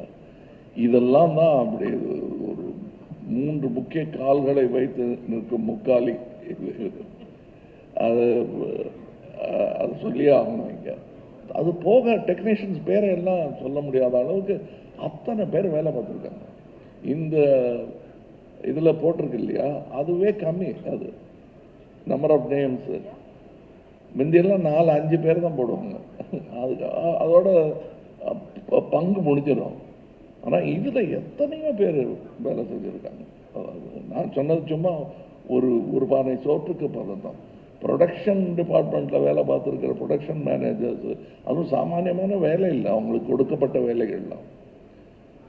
இவர் ட்ரெயினை கொண்டு வர சொன்னார்னா அந்த ட்ரெயின் மேலே அரிசி இருக்கணும், அது மேலே வெள்ளைக்காரங்க இருக்கணும், அது வந்து ஆப்பிரிக்காவில் நடக்கணும், அப்படி ஒன்று இல்லை. இது வந்து உலக அழகி வேணும், சரி சார் கொண்டு வந்துடலாம். எங்க உலகத்தில் யாரும் அடிக்கடி போகாத இடமா இருக்கணும், சரி சார் போயிடலாம், ஒரு 120 பேர் அங்கே கொண்டு போயிடணும். இதெல்லாம் எல்லாமே சரி சார், நல்ல பிரம்மாண்டமான செட்டு போடணும், போட்டுடலாம் சார், இவ்வளோ சதுர அடி, இவ்வளோ இது இந்த ஆளை விட பெருசாக இருக்கு, சரி போட்டுடலாம். ஆனால் எல்லாம் தங்கமாக இருக்கணும். நடுவில் வைக்கிறதுக்கு நடுவில் வேணா கரன்சி நோட்டு வைக்கலாம் அப்படின்னா அந்த மாதிரி கேட்க அதுக்கெல்லாம் இது ஒரு குப்பத்தில் ஒரு சாங் எடுக்கலாம் அப்படின்னு முடிவு பண்ணுறாரு. ஓஹோ சரி சீக்கிரம் முடிச்சிடுவாங்க 2 நாளில். அந்த குப்பத்தில் இருக்கிற பில்டிங்குக்கெல்லாம் பெயிண்ட் அடித்து 1000 நேரத்தை தான் உங்க கூட அத்தனைக்கும் ஈடு கொடுக்க வேண்டியது வந்து ப்ரொடக்ஷன்ஸ் தான். ஏன்னா அத்தனை பொங்கல், அத்தனை வடை, அத்தனை பாத்ரூம், இதெல்லாம் நீங்கள் கணக்கில் எடுக்கிறது இல்லை. அத்தனை பேருக்கு ட்ரிப்பு, வீட்டுக்கு வண்டி போக, காலையில் 5 மணிக்கு பிக்கப்பு, ட்ராப்பு, அத்தனை மேக்கப் மேன், இதெல்லாம் யோசிச்சு பார்த்தா கொஞ்சம் பதட்டமாக இருக்கும். ஐயையோ இந்த தொழில் வேணாம்பா நமக்குங்கிற மாதிரி இருக்கும். இத்தனையும் தாங்கி பிடித்திருக்கும் தொழில்நுட்ப கலைஞர்கள், கேமரா டிபார்ட்மெண்ட்லேயே என்னென்னமோ நாங்கள் கேள்விப்படாத மெஷின் எல்லாம் இப்போ எங்களுக்கு கட்டுப்படி ஆகாது. எப்படிங்கிறதுக்கு எங்களுடைய இதுக்கு முன்னாடி இருக்கிற வெற்றிகள் தான் காரணம்னு நான் நம்பிக்கிட்டு இருக்கேன். Beautifully set sir. இப்போ எங்களுடைய மீடியா ஃப்ரெண்ட்ஸ், சார் வணக்கம். சாரி உங்களுடைய கேள்விக்கு முன்னாடி Siddharth just wants to say something. Hello, check. Sorry, I'll just take a minute. இது வரைக்கும் பாவனா சாரியும் 2 சார்ஸையும் கேட்ட கேள்வியில் உங்களுக்கு நிறைய விஷயங்கள் இந்த படத்தில் எல்லாருக்கும் இருந்த கஷ்டங்கள், அந்த கஷ்டங்களை எப்படி தாண்டி வந்தாங்க, அதை தாண்டி எவ்வளோ பெரிய ஒரு முதலீடு, எவ்வளோ பெரிய செலவு, எவ்வளோ பெரிய ஒரு விஷன் அண்ட் ஆம்பிஷன் அப்படிங்கிறதுலாம் நீங்கள் கேட்டீங்க. முக்கியமாக இந்த இந்தியன் 2 படம், இந்தியன் 1 ஒரு செகண்டுக்கு மறந்துடுங்க. இந்தியன் 2 படம் நீங்கள் ஏன் தியேட்டருக்கு வந்து பார்க்கணுங்கிறதுக்கு காரணம் 2 முக்கியமான காரணம் இங்கே இருக்காங்க. பட் அதை தாண்டி இந்த படம் பேசுகிற சமூக கருத்து, இந்த படம் பேசுகிற சமூக அக்கறை, அது வந்து ரொம்ப ரொம்ப ஒரு ரிஃப்ரெஷிங்காக முக்கியமான ஒரு ஸ்டாண்ட் பாயிண்ட், ஒரு பாயிண்ட் ஆஃப் வியூவாக நான் கருதுறேன். ஸோ இப்போ இருக்கிற யங்ஸ்டர்ஸ், நீங்களாம் எங்களை மாதிரி தியேட்டரில் போய் இந்தியன் 1 பார்க்கல இல்லையா? ஸோ அது ஒரு செகண்டுக்கு மறந்துடுங்க. இந்தியன் 2 தியேட்டரில் பார்க்குறப்போ உங்களுக்குள்ள எங்களுக்கு எப்படி இந்தியன் 1 பார்க்குறப்போ ஒரு கோபம் எழுந்துச்சோ, சிஸ்டத்தை ஒன்றுமே பண்ண முடியாதா, ஒரு தனிப்பட்ட மனிதனா, ஒரு சாதாரண குடிமகனா உங்களால் என்ன பண்ண முடியுங்கிற கேள்வி எல்லாத்துக்கும் இந்த படத்தில் இவங்களோட வாழ்க்கையில் இருக்கிற அனுபவத்தை வச்சு இவங்க ஒரு கதை சொல்லியிருக்காங்க. அண்ட் அது நான் ரொம்ப இன்ஸ்பைரிங்காக, ஆஸ் அன் ஆக்டர் எனக்கு ரொம்ப இன்ஸ்பைரிங்காக இருந்துச்சு. அண்ட் டெஃபினட்டாக வரப்போகிற தலைமுறைக்கும் இந்த இந்தியன் 2 பேசுகிற இந்த சமூக அக்கறை, ஒரு இண்டிவிஜுவல் சிட்டிசனோட ரெஸ்பான்சிபிலிட்டிஸ், இது எல்லாமே ரொம்ப அழுத்தமாக சொல்லியிருக்காங்க. So please come to the theatre on July 12th for these 2 legends, but also to see a new cinema and to see இது வரைக்கும் நீங்கள் பார்க்காத, இப்போ எல்லாரும் ஊழல் பற்றி நிறைய படம் எடுத்துட்டோம்னு சொல்கிறாங்க, பட் ஊழலை பற்றி இந்த அளவுக்கு 0 டாலரன்ஸோடு எடுக்கப்பட்ட படம் Indian 2. I can guarantee you it will be a very memorable and refreshing experience for you. And இதை தாண்டி நான் 2 பேர்கிட்டையும் நான் ரொம்ப நாளாக வெயிட் பண்ணிட்டு இருக்கேன். ஒரு 2 சின்ன கேள்வி கேட்டுடுறேன். ஃபர்ஸ்ட்டு சங்கர் சார் கேட்டுடுறேன். சங்கர் சார், நீங்கள் ஒரே நேரத்தில் Indian 2, Indian 3 and game changer எடுத்திருக்கீங்க. ஐ திங்க் வேர்ல்டு ஹிஸ்ட்ரியில் யாருமே இந்த மாதிரி 3 படங்களை ஒரே நேரத்தில் எடுத்தது கிடையாது. அதை பற்றின ஒரு just your personal feeling about that, எப்படி உங்களால் பண்ண முடியுது? பிகாஸ் நான் அவங்களை நேரில் பார்த்துருக்கேன். அவர் வாய்ஸ் கூட ரைஸ் பண்ண மாட்டாருங்க, அவர் செட்டில் கத்தியே பேச மாட்டார். ஆனால் அவர் வந்து அந்த ஒரு ரூலர் மாதிரி செட்டை நடத்துவார், ஒரு எம்பரர் மாதிரி நடத்துவார். ஆனால் எங்கேயுமே ஒரு கோஷமே இல்லாமல் அவர் பண்ணுவார். It's unbelievable. அண்ட் நான் நேரில் பார்த்துருக்கேன். So daily Shankar sir set நாங்கள் பார்க்குறப்போ எப்படி இருக்கோ, உங்களுக்கு டெய்லி எல்லா செட்டுமே அப்படி இருக்கிறது. How to you deal with it and what is your experience sir? இது நான் எதிர்பார்க்கவே இல்லை ஆக்சுவலாக, இப்படி ஒரு சுச்சுவேஷன் வரும்ன்ட்டு. ஒரு படம் முடிச்சுட்டு தான் அடுத்த படம் பண்ணுங்கிறது தான் என்னோடய பாலிசி. ஆனால் சூழ்நிலை வந்து ஒரே நேரத்தில் 2 படம், அந்த இது வந்து 3 படமாக வர பார்ட் 3 வர ஆயிடுச்சு. அது சுச்சுவேஷன் வந்துருச்சு. லைக் ஓகே, நீச்சல் அடித்து தான் அவனை எதிர் நீச்சல் அடித்து அவனை குதிச்சாச்சு. ஸோ நான் நீச்சல் அடிச்சிட்டு இருக்கேன். அதில் மெயினாக எனக்கு என்ன அட்வான்டேஜ்னால், இந்த கரோனா பீரியடில் வந்து எப்போ வேணால் இந்தியன் எப்போ ஸ்டார்ட் ஆகும்னு தெரியல. ஆனால் ஒரு வேளை ஸ்டார்ட் ஆச்சுன்னா நம்ம தயாராக இருக்கணுன்ட்டு இந்த கரோனா பீரியட் பூரா உட்காந்து இந்தியனுக்கு உண்டான எல்லா வேலைகளையும் முடிச்சிட்டேன். ரைட்டிங் ஒர்க்கு, அப்புறம் ப்ராப்பர்ட்டிஸ் லிஸ்ட்டு, காஸ்டியூம்ஸு, என்னென்ன ப்ரீ ப்ரொடக்ஷன் ஒர்க் இருக்கோ எல்லாத்தையும் முடிச்சு வச்சுட்டேன். நேராக போனால் கேமரா பறித்து ஷூட் பண்ண வேண்டியதான். அந்த அளவுக்கு நான் தயாராகிட்டு அப்புறமும் எனக்கு டைம் இருந்ததுனால நான் வேறு சில கதைகள்லாம் பண்ணேன். ஸோ எனக்கு வந்து 2 படம் பண்ணும்போது இது எனக்கு பெரிய ப்ளஸ்ஸாக இருந்தது. ஏன்னா எல்லா ப்ரெப் ஒர்க்ஸும் முடிஞ்சு போயிட்டதுனால இந்தியனை பொறுத்த வரைக்கும் எனக்கு இன்னும் அதிகமாக டைம்ஸ் பண்ண வேண்டிய அவசியம் இல்லாமல் இருந்ததுனால என்னால் இன்னொரு படம் பண்ண முடிஞ்சுது. அண்ட் நவ் கமல் சார், ரீசெண்டாக நீங்கள் ஒரு இன்டர்வியூவில் ரொம்ப அழகாக ஒரு ஸ்டேஜில் இன்ஃபேக்ட் சொல்லியிருந்தீங்க, ரொம்ப புரிதலோட ரொம்ப அழகாக சொல்லியிருந்தீங்க. உங்களுக்கு பிடிச்ச படங்களில் உங்களுக்கு சில பேருக்கு ஃபர்ஸ்ட் ஹாஃப் பிடிக்கும், செகண்ட் ஹாஃப் பிடிக்கும். அப்படி பார்க்குறப்போ எனக்கு பிடிச்ச செகண்ட் ஹாஃப் இந்த இந்தியன் 3 அப்படின்னு, அந்த காரணத்துக்காக தான் நான் இந்தியன் 2 ரொம்ப எக்ஸைட்டாக பண்ணேன்னு நீங்கள் சொன்னீங்க. அது வந்து சினிமா புரிதல் இல்லாதவங்க சில பேர் எப்படி புரிஞ்சிட்டு இருக்காங்களா, அவங்களுக்கு இந்தியன் 2 பிடிக்கல அப்படின்ற மாதிரி அவங்க ஒரு ரெஃபரன்ஸ் எடுத்துகிட்டு இருக்காங்க. அவங்களுக்கு மட்டும் இல்லை, ஜென்ரலாவே இதை கொஞ்சம் இன்னும் கொஞ்சம் அழகா இன்னும் அவங்களுக்கு புரியுற மாதிரி ஒரு சொல்லிட்டீங்கன்னா. 6 வருஷம் டைரக்டர் கிட்ட எந்த குறையும் இல்லாம நான் நல்லபடியா வேலை செஞ்சுட்டு இருந்தேன். ஒரே பிரஸ் மீட்ல என்னை அவர் போன்ல கூப்பிட்டு என்ன சார் இப்படி பண்ணிட்டீங்கன்னு வருத்தப்படுற அளவுக்கு ஆயிடுச்சு. அதாவது உங்களுக்கு 3ஆம் பாகம் ரொம்ப பிடிக்கும்னு சொன்னது இது குழந்தைகள் கிட்ட கேட்கக்கூடாத கேள்வி. அம்மா பிடிக்குமா அப்பா பிடிக்குமா? 2 பேரும் இல்லைன்னா குழந்தையே கிடையாது. அதை நீங்கள் ஞாபகம் வச்சுக்கோங்க. இது 2ம் ஒரு பாகம் தான். எனக்கு இது பிடிக்குது, ஒரு சீன் பிடிச்சிருக்கு அப்படின்னு நான் சொல்லிட்டா அதனால மற்ற சீன்லாம் எனக்கு பிடிக்கலைங்கிற அர்த்தத்தை நண்பர்கள் எடுக்க முடியாது. நல்ல நண்பர்கள், நல்ல விமர்சகர்கள் அந்த அர்த்தத்தில் அதை எடுத்துக்க முடியாது, எடுத்துக்க கூடாது என்பதுதான் என்னுடையது. நல்லா வந்திருக்கு. எனக்கு இன்னும் ஆர்வம் என்னன்னா, இந்தியன் 3 இப்போ தான் ஜூலை 12 ரிலீஸ் முடிவாயிடுச்சு. எனக்கு இந்தியன் 3 ரிலீஸ் டேட்டுக்கு நோக்கி ஓடிக்கிட்டு இருக்கேன் மனசு. அதை நீங்கள் யாரும் தடுக்க முடியாது, டைரக்டரே தடுக்க முடியாது. நானா எடுக்க சொன்னேன் 3 எடுத்துட்டீங்க. எனக்கு இப்போ அது மேலே ஆசை வந்துருச்சு. அதுக்கு நான் என்ன பண்ணுறது? அதான் நாங்கள் அப்போ ஃபஸ்ட்டு சாம்பார் தான் பிரமாதமாக இருந்தது இல்லைங்களே, ரசமும் நல்லா தான் இருந்தது. பாயசத்தை நோக்கி என் மனசு பாய்கிறது என்றால் அதற்கு நீங்கள் என்னை கோவிக்கக்கூடாது. இதுதான் உண்மை. இன்னும் நான் இந்த ப்ரெஸ் மீட்டை வந்து இந்தியன் 3 ப்ரெஸ் மீட்டாக ஆக்க விரும்பலை. ஏன்னா எனக்கு பிடித்த சம்பவங்கள் நிறைய அதிலும் இருக்கிறது, இதிலும் இருக்கிறது. Thank you so much sir. And Indian 2 Indian 3 எது பிடிக்கும் நீங்கள் என்ன கேட்டிங்கன்னா, எனக்கு இந்தியன் 4 தாங்க பிடிக்கும்.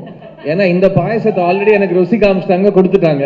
இந்தியன் 4ல் நான் இருப்பேன். அந்த ருசியும் சீக்கிரமாக காமிச்சிருங்க, சந்தோஷமா இருக்குங்கிற ஒரு நம்பிக்கை தான். அங்கே சுபாஸ்கரன் அவர்கள் பேனா கேப்பை திறந்து செக் புக்கு கொண்டு வான்னு சைன் பண்ணுறது எனக்கு தெரியுது, மனசு ஞான திருஷ்டியில் தெரியுது. லைட்டாக இப்போ வர்மக்கலை இவர் கையாளுவாருன்னு நினைக்கிறேன். சைலன்ஸ் அப்படின்னு சொல்லிட்டு. But time for your questions. எங்களுடைய வணக்கம் கமல் சார். வணக்கம் சார். சார் நம்ம வந்து இங்கே சார் கொஞ்சம் ஏன் நின்னீங்கன்னா உங்களுக்கு தெரியும் அட்லீஸ்ட் எங்கே இருக்கீங்கன்னா. அங்கே லைட் போட முடியுமா? கொஞ்சம் ஹவுஸ் லைட்ஸ் ஆன் பண்ண முடியுமா? கமல் சார் கேட்டிருக்கேன். Thank you sir. நம்ம நாமக்கல் கவிஞர் சொன்ன மாதிரி கத்தியின்றி ரத்தமின்றி யுத்தம் வருதுன்னு சத்தியாகிரக பாணியில் தான் நம்ம வந்து சுதந்திரம் வாங்கினோம். இந்த படத்தில் வந்து நான் வந்து காந்தி வழியில் போகிறோம், நீங்கள் போங்க, நான் வந்து நேதாஜி வழியில் போகிறேன் அப்படின்னு சொல்லி நீங்கள் சொல்கிறீங்க. இன்றைய சூழ்நிலை, இன்றைய காலகட்டம், சமூகம், இன்றைய அரசியலுக்கு எதிராக நம்ம வந்து நேதாஜி வழியில் போகணுமா, அந்த கோபத்தையும் அந்த இதையும் எடுக்கணும்னு இந்த படம் சொல்ல வருதா, அப்படி வரணும்னு நீங்கள் நினைக்கிறீங்களா? அதாவது நம்ம கலைஞர்களாக எல்லா காலகட்டத்தையும் தொட்டு பார்க்கலாம். கவிஞர்களாக எல்லா உணர்வுகளையும் உணர்ந்து பார்க்கலாம். தப்பு இல்லை, அதுபடி தான் வாழணுங்கிறது இல்லை. இது வந்து ஒரு கலை படைப்பு. ரௌத்ரம் பழகு என்று பாரதியார் சொல்லிட்டதுனால எல்லார்கிட்டையும் பழக வேண்டியதில்லை. அந்த மாதிரி இந்த நேதாஜியின் வீரத்தை ஒட்டுமொத்தமாக மறக்க வேண்டிய அவசியம் கிடையாது. நமக்கு காந்தியின் பொறுமையை ஒட்டுமொத்தமாக இழக்க வேண்டிய அவசியமும் நமக்கு கிடையாது. இது ரெண்டையும் எப்படி கம்பைன் பண்றதுங்கிறது யோசிக்கணும். நேதாஜியின் வீரம் என்பது வெட்டுக்குத்து மட்டும் இல்லைங்க. அந்த பயணம் பாருங்க, அந்த பட்டினி பாருங்க, அந்த திரட்டல், ஒன்று திரட்டல், அந்த திறமை, எந்த விதத்திலும் நம்முடைய தலைவர்களை ஒருத்தரை பிடிக்கும் ஒருத்தரை பிடிக்காதுன்னு சொன்னது இந்த பார்ட் 2 பார்ட் 3 வர்ற வம்பு தான் வரணும். ஏன்னா ஒருவர் இல்லாமல் இந்த சுதந்திரம் கிடைச்சிருக்காது. காந்தி மட்டும்தான் வாங்கி கொடுத்தாருங்கிறதே என்னால் நம்ம எல்லாம் பல்முனை தாக்குதல், அது தாங்க முடியாமல் வெள்ளைக்காரன் ஓடி போனது தான் உண்மை. ஒரு பக்கம் வன்முறை தாக்குதலும் இருந்தது, ஒரு பக்கம் அஹிம்சை தாக்குதலும் இருந்தது, சட்டபூர்வமான தாக்குதலும் இருந்தது. அத்தனைக்கும் மேலாக மக்கள் குரல் மேலே எழுந்தது. அது எனக்கு இந்த படத்தை பற்றி இவர் சொல்லும் போது எல்லாரும் இந்த பேன் இண்டியன் ஃபிலிம்களா இது அப்படிங்கிறாங்க. Pan Indian thought, pan Indian குற்ற உணர்வு, பேன் இண்டியன் கடமை உணர்வு, பேன் இண்டியன் வீரம். தேவையான நேரத்தில் இது எல்லாம் ஒன்றாய் குவிக்க வேண்டிய கடமை நமக்கு இருக்கிறது. அதனால இந்த படம் இதை மட்டும்தான் சொல்லுகிறதுன்னு நினைக்கக்கூடாது. நாம ஒரு ப்ரூஸ்லி படம் பார்க்குறோம்னா வெளியே வந்து உங்க மாமா மச்சான மூஞ்சில மீதின்றது அல்ல அதோட கருத்து. அது அப்படி பாருங்க, ஒரு கலையை எப்படியெல்லாம் கொண்டு போயிருக்காங்க அந்த ஆள் ரசிச்சுட்டு வீட்டுக்கு வந்து எல்லாரோடையும் உட்காந்து சந்தோஷமாக விருந்து சாப்பிட்டுட்டு அதை விமர்சனப்படுத்த வேண்டும். இது ஒரு கலைப்படைப்பு. இதில் உங்களுக்குள் இருக்கும் வில்லனை சுட்டி காட்டுவது தான் படத்தில் வரும் வில்லனே. எல்லாருக்குள்ளேயும் ஒரு வில்லன் இருக்கு. ஒரு ஒரு ஒரு கான்ஷியன்ஸ் வேணாம் செய்யாதேன்னு நீங்கள் தவறுகளே செய்யும் பொழுது ஒரு குரலுக்கு நீங்கள் செவிசாய்க்க மறந்ததனால்தான் அந்த தவறை நிகழ்ந்திருக்கும். தடிக்கு விழுறதுலேருந்து தற்கொலை பண்ணிக்கிறதுலேருந்து எதை எடுத்துக்கிட்டாலும் நீங்கள் உங்கள் மனசில் சொல்லிக்கொண்டே இருக்கும் ஒரு நியாயமான குரல், வேண்டாம் இதை செய்யாதேன்னு. நல்லது செய்யும் போதும் பல சிக்கல்கள் நமக்கு வரும்போது இல்லை செய்யுங்கன்னு அப்படி சொன்னதுனால தான் சங்கர் பார்ட் 2 பார்ட் 3 எடுக்கிறாரு. உள்ள ஒரு குரல் சொல்லிக்கிட்டே இருக்கு அவருக்கு. வேண்டாம் இந்த விஷப்பரீட்சை எதுக்குன்னு கூட 4 பேர் சொன்னா கூட அதை விஞ்சி அந்த கருத்தை ஏற்றுக்கொள்ளுதல். அது மாதிரி வன்முறை நமக்குள்ள இருக்கும். கோபம், அவன் நாக்க வெட்டணையா அப்படிங்கிறதெல்லாம் செஞ்சு பார்க்கக்கூடாது. சொல்லி பார்க்கலாம், செஞ்சு பார்க்கக்கூடாது. அந்த மாதிரி கலையில் அதை சொல்லி காட்டுவது தானே தவிர ரொம்ப சீரியஸாக நீங்கள் எடுத்துக்கூடாது வன்முறையை. எஸ்பெஷலி சார் வணக்கம், ரோஹிணி ஃப்ரம் கோகுதம். சங்கர் சார், இந்த கேள்வி உங்களுக்காக. ஆஃப்டர் இந்தியன் 2 ட்ரெய்லர் ரிலீஸ் ஆன பிறகு சோஷியல் மீடியாவில் வந்து கிடைச்ச ரிவ்யூஸை எப்படி பார்க்குறீங்க? ப்ளஸ் 90s கிட்ஸ் வந்து இந்த படத்தை, அதாவது பார்ட் 1 ரீவிசிட் பண்ணிட்டு வரணுமா வேணாமா? இல்லை, சோஷியல் மீடியா வந்து அதை நம்ம அக்செப்ட் பண்ணி தான் ஆகணும். ஏன்னா அதில் வர நல்ல விஷயங்கள் எடுத்துக்கணும், நெகட்டிவிட்டி சில தேவையில்லாத விஷயங்கள் நம்ம அவாய்ட் பண்ணிடணும். மெயினாக சோஷியல் மீடியாவில் வந்து நெகட்டிவான விஷயங்கள் வரும்போது அதனுடைய யூசர் நேம் அந்த ப்ரொஃபைலுக்குள்ளே போய் பார்த்தா அவங்க யாருன்னு தெரியுது. ஸோ அதில் வந்து எந்த அளவுக்கு உண்மை இருக்கா இல்லை வந்து வேணும்னுட்டு நெகட்டிவிட்டி பரப்புகிறாங்களான்றது புரிஞ்சிக்க முடியுது. ஸோ அதை நம்ம அண்டர்ஸ்டாண்ட் பண்ணிவிட்டு அதை எப்படி பேலன்ஸாக எடுத்துக்கணுன்றது புரியுது. அடுத்தது என்ன கேட்டிங்க? இந்த படத்தை ரீவிசிட் பண்ணிட்டு வரணுமா, அதாவது இந்தியன் 1 வந்து ரீவிசிட் பண்ணணுமான்னு கேட்டேன். பண்ணாலும் நல்லது தான், பண்ணாமல் வந்தாலும் இந்த படம் ஒர்க் ஆகும். சங்கர் சார் உங்களுக்கு ஒரு கேள்வி. சொல்லுங்கள். இந்த மாதம் 30ஆம் தேதி வந்தால் ஜென்டில்மேன் ரிலீஸ் ஆகி 31 வருஷம் நிறைவடையுது. 31 வருஷத்தில் உங்களுடைய நிறைய ஆசைகள் நிறைவேறி இருக்கும். நிறைவேறாத ஆசைகள் ஏதாவது பட்டியல் சொல்ல முடியுமா? நடிகர் திலகத்தை இயக்காதது உள்பட. இல்லை, அது நிறையா இருக்குங்க. வந்து நிறைவேறாததை விட நிறைவேறினதை நினச்சி நான் ரொம்ப சந்தோஷப்படுறேன். அதில் மெயினாக வந்து கமல் சாரோட 2 படம் பண்ணிட்டேன். இப்போது அது மூணு படம் ஆயிடுச்சு. வேற என்னங்க வேணும்? நிறைவேறதை வச்சு நான் சந்தோஷப்படுறேன். கமல் சார் இந்தியன் ஃபஸ்ட்டு பாட்டில் வந்து உங்களுக்கு 3 ஜோடி இருந்தது. இதில் 3 அழகான ஹீரோயின் இருந்தும் உங்களுக்கு ஜோடி இல்லை, அது உங்களுக்கு வருத்தம் இருக்கு? அதாவது என்னுடைய ஜோடி அப்படிங்கிறது வந்து ஒரு பெண்ணாக தான் இருக்கணுங்கிறது இல்லை. ஏன்னா காரணம், கல்யாணத்தோட முடிஞ்சு போயிடாது வாழ்க்கை. ஒரு இளைஞன் அப்படிங்கிறதோட முடிஞ்சு போயிடாது. இப்போ எல்லாருமே தாத்தா வராருன்னு சொல்றத சந்தோஷமா ஏற்றுக்கிட்டு இருக்கேன். அதுக்கு முன்னாடியே வித்து போட்டவர் சங்கர், அவருக்கு நன்றி சொல்லணும். மணிரத்னத்துக்கு நன்றி சொல்லணும். 30 வயசு 35 வயசுக்குள்ள என்னை இந்த மாதிரி வேஷங்கள் போட்டதுனால வயோதிக பயம் என்பதை இந்த இருவரும் வைத்தியம் பண்ணி நீக்கிட்டாங்க என்கிட்ட. இதுக்கு இதை விட பெரிய பயம் ஒரு கதாநாயகனுக்கு எதுவுமே இருக்க முடியாது. ஐயோ, இந்த மாதிரி இளவட்டங்கள்லாம் வர்றாங்களே, சுற்றி நான் ஒரு மரத்தை சுற்றினா 3 மரத்தை சுற்றி ஆடுறாங்க இருந்தால் அப்படிங்கிற பயமெல்லாம் இல்லாமல் பெருந்தன்மையுடன் they made me age gracefully in my mind. அதனால் எனக்கு ஜோடி இல்லைன்னு இவங்களுக்கெல்லாம் நல்லா ஜோடியை பார்த்து கல்யாணம் பண்ணி தலையெல்லாம் அரிசி ஏறுற அளவுக்கு அச்சதை போட்டு இதெல்லாம் பார்க்கணும்னு ஆசை வரவழைச்சிட்டாங்க அவங்க. அதுக்கு நன்றி தான் சொல்லணும். ஜோடி இல்லையான்னு எத்தனை நாள் தான் வருத்தப்பட்டு இருக்கிறது. ராமானுஜாச்சாரியோடைய ஜோடி அந்த திருவரங்கம் தான். என்ன திடீர்னு பக்தி பேசுறேன்? நான் எல்லாம் பேசுவேன். அது அவருக்கு ஜோடி இல்லையே அப்படின்னா அதெல்லாம் ஒரு வாழ்க்கையில் ஒரு கட்டம். அதை நான் ரொம்ப ரசித்தேன்.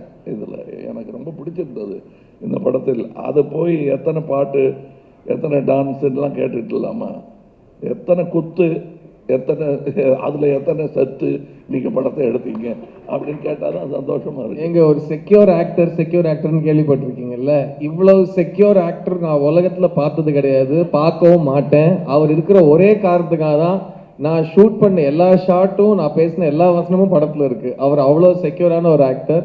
So please, in every way Kamal sir மாதிரி ஒரு கோ ஆக்டர்லாம் it's impossible to see. Because அவர் சினிமா தான் ஃபர்ஸ்ட் பெடஸ்டலில் வைக்கிறாரு, தன்னை வச்சுக்கவே மாட்டார். அதுதான் அவரோட மிகப்பெரிய பெருந்தன்மை. And thank you Kamal sir for the democracy you brought to this set. Thank you so much. எனக்கு மட்டும் இல்லை, இந்த படத்தில் நடிச்சவங்க எல்லாருக்கும் அவர் டெமோக்ராட்டிக்காக இருந்திருக்காரு. அண்ட் செட்டு வந்து ஒரு நியூ கமர்ஸோட செட் மாதிரி இருந்தது. It's unbelievable. So thank you sir. Sir, பொதுவாக படங்களில் வசனங்கள் இருந்தாலே வந்து அரசியல் வசனங்கள் இருந்தாலே அதுக்கு நிறைய சென்சார் கொடுப்பாங்க. ஸோ இந்தியன் 2க்கு எத்தனை கட்டுகள் வந்து சென்சார் கொடுத்துருக்காங்க சார்? நீங்கள் ஆல்ரெடி வந்திருக்கேன். அது என்னென்ன கட்டு வந்து டயலாக் கட்ஸ் வந்துச்சு, கெட்ட வார்த்தைகள்லாம் வந்து நீக்க சொன்னாங்க. சில கிளாமராக இருக்கிற சில இதெல்லாம் கொஞ்சம் இது பண்ண சொன்னாங்க, லைக் கொஞ்சம் அவுட் ஃபோக்கஸ் பண்ண சொன்னாங்க. இவருக்கு நான் பதில் சொல்கிறதா நினச்சிட வேண்டாம். சென்சாரோட எனக்கு எப்போவுமே ஒரு பேச்சுவார்த்தை நடந்துக்கிட்டே இருக்கும், நல்லபடியாக தான், ஒன்றும் இல்லை. நான் சின்ன பிள்ளையாக இருக்கும்போது ஸ்கூலில் நிறைய கெட்ட வார்த்தை கவிதைகள் எழுதிட்டேன்னு ஒரு கம்ப்ளைண்ட் வந்தது வீட்டுக்கு. அது இதிலேருந்து தப்பிக்கவே முடியாது, என்னை வீட்டை விட்டே துரத்திடுவாங்கங்கிற பயத்தில் இருந்தேன். தகப்பனாராக ஊர்லேருந்து வரவழைச்சிட்டாங்க எங்கள் அம்மா. இவர் அதெல்லாம் எடுத்து பார்த்தாரு, என்ன எழுதியிருக்கேன்னு. தமிழ் சந்தம் அதுக்கு தலையும் சீரும் சரியில்லைன்னாரு ஃபஸ்ட்டு. அதான் பாட்டெல்லாம் நல்லா இருக்கு, தலையும் சீரும் சரியில்லை. இல்லை, இது கெட்ட வார்த்தையெல்லாம் எழுதியிருக்கேங்க. ஆமாம், ஒன்று பண்ணு, நீ டாக்டருக்கு படி, இதெல்லாம் பாடமாக மாறிடும் அப்படின்னாரு. நீ என்னென்ன வார்த்தைகள் யூஸ் படுத்திருக்கியோ இதெல்லாம் டாக்டருக்கு படிச்சேன்னா அது பாடமாக மாறிடும் இல்லையா? உறுப்புகள் பெயரெல்லாம் அதில் சொல்லியிருப்பாங்க, அவ்வளோதான் கெட்ட வார்த்தை, வேற என்ன கெட்ட வார்த்தை இல்லை. ஆண் மக்கள் தங்கள் செய்ய முடியாத தொழிலை பெண்கள் செய்யும் அந்த பொறாமையில் அவங்க அந்த தொழிலை இழிவாக பேசுறது தான் கெட்ட வார்த்தை. இவங்களால செய்ய முடிஞ்சிருந்தா அது கெட்ட வார்த்தையாகவே மாறி இருக்காது. இவ்வளோதான். இந்த கெட்ட வார்த்தைங்கிறதுக்கு வந்து நான் சென்சாருக்கு விடுக்கும் தூது இது. கலைஞன் ஒரு ஜெயகாந்தன் மாதிரியாக இருக்கிற ஒரு எழுத்தாளர் தன் கதையை, தன் கேரக்டரை ஆழ பதிவு செய்வதற்கு இந்த கெட்ட வார்த்தைகள் மிகவும் பயன்படும். கெட்டதையும் நல்லதையும் பக்கத்தில் வச்சா தான் இது உப்பு இது காரம்னு தெரியும். அதனால சென்சார்கிட்ட நான் விடுக்கும் வேண்டுகோள், இந்தியன் படத்துக்கு இல்லை, அதான் முடிச்சு சர்டிஃபிகேட் வாங்கிட்டு வரேன்னு நினைக்கிறேன். நான் விடுப்பது இனி எழுதவிருக்கும் படங்களுக்கு. ஏன்னா நீங்க தடுத்துட்டதுனால என் பிள்ளைகள்லாம் தெருவில் கெட்ட வார்த்தை கேட்காம தப்பிச்சிருப்பான். கண்டிப்பா எல்லாரும் எல்லா நேரமும் கேட்டுக்கிட்டு இருக்கிற வார்த்தை, அதில் எது தரம் குறைந்தது, எது தரம், நம்ம போடுற சட்ட கலர்ல எது வசதியானது, எது விலை குறைந்தது, எது காடியானது, எது கம்மியானதுங்கிறத நம்மளை முடிவு பண்ண வைப்பது நம்முடைய சுற்றுச்சூழல் தானே. அந்த மாதிரி இது நடக்கும். தயவுசெய்து இப்ப இவர் காட்டுற வில்லன் வந்து இவர் அல்ல, ஆனா அந்த வில்லனை அவர் யோசிக்கிறாரு, இப்படி ஒருவன் இருப்பது சமுதாயத்திற்கு கேடு என்று. இதெல்லாம் அனுமதிக்கணும், காட்டணும். இன்னும் வன்முறையினால் வரும் வன்முறையை சந்தோஷமான நிகழ்வா படத்துல காட்டாம அது வலிக்கிற மாதிரி காட்சிகளா அதை காட்டினோம்னா வாழ்க்கையில் நிகழாது. இது தூது, அவ்வளவுதான். சங்கர் சார், இந்தியன் 1, இந்தியன் 2 எது ரொம்ப சேலஞ்சிங்கா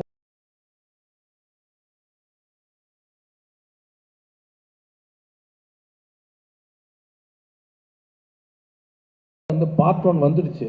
அது என்ன கதாபாத்திரம், அவர் என்ன பண்ணுவார், எப்படி அட்டாக் பண்ணுவார், எல்லாமே ஓப்பன் சீக்ரெட். இதெல்லாம் மீறி பார்ட் 2 பண்ணணும்னா என்ன பண்ணுவீங்க நீங்கள்? ஸோ கிட்டத்தட்ட ஒரு 28 வருஷம் ஆச்சுன்னா ஒரு 20 வருஷமாக வந்து இந்த பார்ட் 2 கதை பண்ணணும்னு சொல்கிற உணர்வு இருக்குது. ஆனால் கதை அமையலை. ஏன்னா அதெல்லாம் தவிர்த்துட்டு சில விஷயங்களை தவிர்க்க முடியாது. ஸோ ஏற்கனவே பார்த்தது இல்லாமல் இந்த உணர்வை இறக்கி வைக்கணும் அப்படின்னும் போது இந்த கதையும் திரைக்கதையும் காட்சிகளும் தான் பெரிய சேலஞ்சிங்காக இருந்தது. இன்னொன்று வந்து பார்ட் 1 வெறும் தமிழ்நாட்டை சுற்றி தான் நடக்கும் கதை. இது பார்ட் 2 வந்து இந்தியா பூரா விரியுது கதை. அப்படின்னும் போது நான் முடிஞ்ச வரைக்கும் அத்தனை ஸ்டேட்டையும் இந்த படத்தில் காட்டணும்னு நான் முயற்சி பண்ணியிருக்கேன், ஆல்மோஸ்ட் பண்ணியிருக்கேன். ஸோ அத்தனை ஸ்டேட்டுக்கு லொக்கேஷன் பார்த்து அத்தனை ஸ்டேட்லேயும் பர்மிஷன் வாங்கி அத்தனை ஸ்டேட்லேயும் ஷூட் பண்ணி கொண்டு வர்றது. ஸோ அது பெரிய சேலஞ்சிங்காக இருந்தது. மெயினாக வந்து ஆடியன்ஸ் ஏற்கனவே என்னுடைய படங்களை பார்த்துட்டு இதில் வரும்போது இன்னும் கொஞ்சம் ஏதாவது எதிர்பார்ப்பாங்க, அதை பூர்த்தி செய்யணுன்ற போது அது ஒரு பெரிய சேலஞ்சாக இருந்தது. சங்கர் சார், ஒரு கொஸ்டின் சார். அதான் வந்து நீங்கள் சாங் ரிலீஸ் ஆனதுக்கப்புறமே சோசியல் மீடியாவில் ட்ரெண்டிங்கில் இருந்தது. நீங்கள் வந்து இந்த சாங்கை ஏஆர் ரஹ்மான் சார்கிட்ட கேட்டிங்களா? இந்தியன் 2க்கு வந்து அப்ரோச் பண்ணிங்களா? ஏன்னா அவர் பண்ணியிருந்தா இன்னும் கொஞ்சம் பயங்கரமாக இருந்திருக்குங்கிறது வந்து ரொம்ப பெரிய டாப்பிக்காக போச்சு. எதனால அனிருத் சாரை சூஸ் பண்ணீங்க? நெக்ஸ்ட்டு வந்து நீங்கள் எப்போ படம் எடுத்தாலுமே வந்து ஊழலை பற்றியே எடுக்கிறீங்க, சமுதாயத்தில் வேறு எதுவுமே இல்லையா அப்படிங்கிற மாதிரி நிறையா கமெண்ட்ஸ்லாம் நான் படித்தேன். அதை வச்சு தான் இந்த 2 கொஸ்டின் உங்கள்கிட்ட கேட்டிருக்கேன் சார். அதுக்கு 2 கணக்கு. மெயினாக வந்து இப்போ 2.0 படம் முடிஞ்சு போச்சு.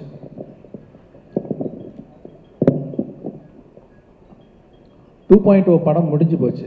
ஆனால் என்னென்னா அதோடைய சிஜி, அந்த பெரிய பேர்டு கேரக்டர் வந்து ஒரு சிஜி கம்பெனி ப்ராமிஸ் பண்ண டயத்தில் அந்த நான் எதிர்பார்த்த மாதிரி அவங்களால டெலிவர் பண்ண முடியல. அப்படின்னும் போது அது அப்படியே படத்தில் விட்டால் அது கண்டிப்பாக ஸ்பாயில் பண்ணிவிடுன்றதுக்காக திருப்பி ஸ்க்ராட்ச்லேருந்து அந்த பேர்டை க்ரியேட் பண்ண வேண்டிய ஒரு சுச்சுவேஷன் வந்துச்சு. ஸோ அந்த பேர்டை திருப்பி க்ரியேட் பண்ணி அதோடைய போஸ்ட் ப்ரொடக்ஷன் விஎஃப்எக்ஸ்லாம் முடியறதுக்கு 1 வருஷம் ஆகும் அப்படிங்கிற ஒரு சூழ்நிலை வந்தது. அதுக்குள்ளே நான் அந்த கதையை நான் ரெடி பண்ணிட்டேன், சார்கிட்டையும் ஃபுல்லாக சொல்லிட்டேன். அவங்களும் வந்து அந்த கதை பிடிச்சிருக்குன்னு சொன்னாங்க. ஸோ பிப்ரவரி, அதாவது இந்த 2.0 வந்து நவம்பர் ரிலீஸ் ஆச்சுன்னு நினைக்கிறேன், அக்டோபர் ஆர் நவம்பர். பிப்ரவரியில் நாங்கள் ஷூட்டிங் போகிறதுக்கு ரெடி ஆகிட்டோம் இந்தியன் படத்துக்கு. சாரும் வந்து பிப்ரவரி டேட்ஸ்லாம் கொஞ்சம் ஒதுக்கி வச்சு போயிடலாம் அப்படின்ற மாதிரி சொன்னாங்க. அப்போது ரஹ்மான் பேக்ரவுண்ட் ஸ்கோர் பண்ணிகிட்ருக்காரு. ஸோ 2.0 பேக்ரவுண்ட் ஸ்கோர் வந்து ஹெவி, ரொம்ப கஷ்டம். அது பெரிய பேர்டன் அவருக்கு. ஸோ அது மேலே நீங்கள் சாங்கையும் போய் கம்போஸ் பண்ணி கொடுங்கன்னு கேட்டோன்னா ப்ராக்டிக்கலாக it's very difficult for Rahman sir. அப்படின்னும் போது படம் ஆரம்பிக்கணும், ஆனால் பாட்டெல்லாம் வேணும் அப்படின்னும் போது இந்த பக்கம் வந்து அனிருத்தருடைய மியூசிக் வந்து நான் ரொம்ப ரசிக்க ஆரம்பிச்சேன். நான் எல்லாருடைய மியூசிக் லைக் பண்ணுவேன், லைக் யுவன் சங்கர் ராஜா அண்ட் ஹாரிஸ் ஜெயராஜ், அப்புறம் சந்தோஷ் நாராயண் நல்லா பண்ணிகிட்ருக்காரு. ஸோ எல்லாரோடையும் ஒர்க் பண்ணணுன்னு எனக்கு வந்து ஒரு இது இருந்துக்கிட்டே இருக்கும். அப்போ அனிருத்துடைய மியூசிக்லாம் அவர் போட்டுக்கிட்டு வர பாட்டெலாம் எனக்கு ரொம்ப பிடிச்சிருந்தது. ஸோ அவர் இசையை நான் ரசிக்கிட்டு இருந்தேன். ஸோ இப்படி ஒரு சுச்சுவேஷன் வரவும் சரி இதை வந்து இதுக்கு மேலே பேர்டன் கொடுக்க வேணாம் ரஹ்மான் சாருக்குன்னு சொல்லிட்டு இந்த படம் வந்து அனிருத் பண்ணட்டும்னு சொல்லிட்டு டிசைட் பண்ணி அப்படி பண்ண படம் தான். சார் வணக்கம் சார். கமல் சார் உங்கள்கிட்ட ஒரு கேள்வி சார். தேவி படி கேட்குறேன் சார். மைக்கில் மட்டும் உங்களுடைய கேள்விகள் கேளுங்க sir. Thank you very much. Hello Kamal sir, நான் ஊழல் மட்டுமே பற்றி எடுத்திருக்கீங்கன்னு வந்து கமெண்ட் வந்துருந்துச்சு. ஒரு கொஸ்டின் கேட்டிருந்தேன். நீங்கள் அதை மட்டுமே வந்து இப்போ மையமாக எடுத்துக்கிறீங்க. Can you repeat your question, இல்லைங்க, please? இப்போ நீங்கள் மற்ற படங்கள்லாம் பண்ணியிருக்கேன், காதலன் பண்ணியிருக்கேன். இல்லை இப்போ இருக்க ஜென்ரேஷனுக்கு இப்போ வந்துட்டு நீங்கள் திரும்பி அதே பண்ணுறப்போ இப்போயும் நீங்கள் பாருங்களேன். இப்போ பாருங்கள், இப்போ என்னென்னா இப்போ நீங்கள் நியூஸ் பேப்பர் எடுத்தீங்கன்னா வந்து வர நியூஸுக்கெல்லாம் பாருங்கள், அதெல்லாம் இருக்குது இல்லையா நியூஸில் இன்னும் வந்துட்டு தானே இருக்குது. அப்படின்னும் போது இல்லை சொல்லிட்டாருங்க பதில். குட் ஆன்சர் சார், முடிச்சிட்டிங்க சார். நான் தேவி மணி கேட்குறேன். அதாவது இந்த மாதிரி சமூக விழிப்புணர்வு உள்ள படங்களை வந்து அரசியல் கட்சிகள் வந்து தங்களுடைய வளர்ச்சிக்கு பயன்படுத்திக்குவாங்க. இந்த இந்தியன் 2 படத்தை உங்களுடைய அரசியல் பிரவேசத்துக்கு, அதாவது மன்னிக்கணும், உங்களுடைய அரசியல் பயணத்துக்கு பயன்படுத்துவீங்களா? நான் மட்டும் இல்லைங்க, நேர்மையான எந்த அரசியல்வாதியையும் பயன்படுத்திக்கலாம். அத்தனை நல்ல அரசியல் இந்த படம் பேசுகிறது. அதாவது பேன் இண்டியன் படமான்னு கேட்குறாங்க. கதாநாயகனே பேன் இண்டியன், அந்த கதையே பேன் இண்டியன். இந்தியா தான் இருக்கு, கதாநாயகி யாரும் இல்லையேன்னு கேட்டாங்க. பாரத மாதா தான் கதாநாயகி, அப்படி பார்த்துக்கலாமே. அது ஒரு தாய் மகனுக்கு உண்டான பாசக்கதையாக கூட இருக்கலாம். அது அவ்வளவு விஷயங்கள் இருக்கு. கண்டிப்பாக இது அரசியல் புரிதலும் உணர்வும் மக்களுக்கு வர வேண்டும் என்னும் ஒரு எண்ணத்தை மனதில் வைத்து எடுக்கப்பட்ட படம் தான். எனது கட்சிக்கு மட்டுமல்ல, அனைத்து கட்சிகளுக்கும் நல்ல யோசனை சொல்லக்கூடிய விஷயங்கள் இந்தியன் 2வில் இருக்கிறது. அதாவது மற்றவங்கெல்லாம் வந்து படம் பார்க்க வைக்கிறதுக்காக சொல்லலை, நல்ல அரசியல் பண்ண வைப்பதற்காக சொல்லுகிறேன். அது நன்றி சார். சங்கர் சார், அரசியல் சம்பந்தப்பட்ட எந்த கேள்வியும் வேண்டாம். ரிகார்ட்ஸ் டு தி மூவி நீங்க கேள்விகள் ஏன் அதை நான் கேட்குறப்ப சொல்றீங்க? நான் கேட்குறேன் சங்கர் சார், இந்த படம் அதாவது இந்தியன் வந்து அரசியல்வாதிகள் அதிகாரிகளோட ஊழலையும் குறையையும் தப்பையும் சொன்ன படம். ஆனால் இப்போ ஒரு அரசியல்வாதியே இந்தியன் 2ல் நடிக்க வச்சிருக்கீங்க. அப்போ சார் அரசியல் இல்லை, எப்படி ஹேண்டில் பண்ண கஷ்டமா இல்லையா உங்களுக்கு சாரா? நான் அப்படிலாம் இல்லைங்க. நான் காமன் மேன் பாயிண்ட் ஆஃப் வியூவில் தான் படம் எடுக்கிறேன், கதை எழுதுகிறேன். அந்த பாயிண்ட் ஆஃப் வியூவில் தான் நான் எடுத்திருக்கிறேன். Okay, Thank you very much. Shalni here. Sir, இந்த கொஸ்டின் வந்து ரெண்டு பொதுவான கொஸ்டின். இந்தியன் 1 வரும்போது இந்தியா எப்படி இருந்துச்சு, இந்தியன் 2 இப்போ வரும்போது இந்தியா எப்படி இருக்குன்னு நினைக்கிறீங்க? ஈவன் சங்கர் சாரும் இதுக்கு பதில் சொல்லலாம், கமல் சாரும் இதுக்கு பதில் சொல்லலாம். எஸ்பெஷலி சங்கர் சாரோட ஆரம்ப கால படங்கள்ல இருந்து அவரோட படங்கள்ல வந்து இந்த கரப்ஷன் இது மேல ஒரு கோபம் இருக்கும். நீங்க இது பர்சனலா வந்து பாதிக்கப்பட்டிருக்கீங்களா?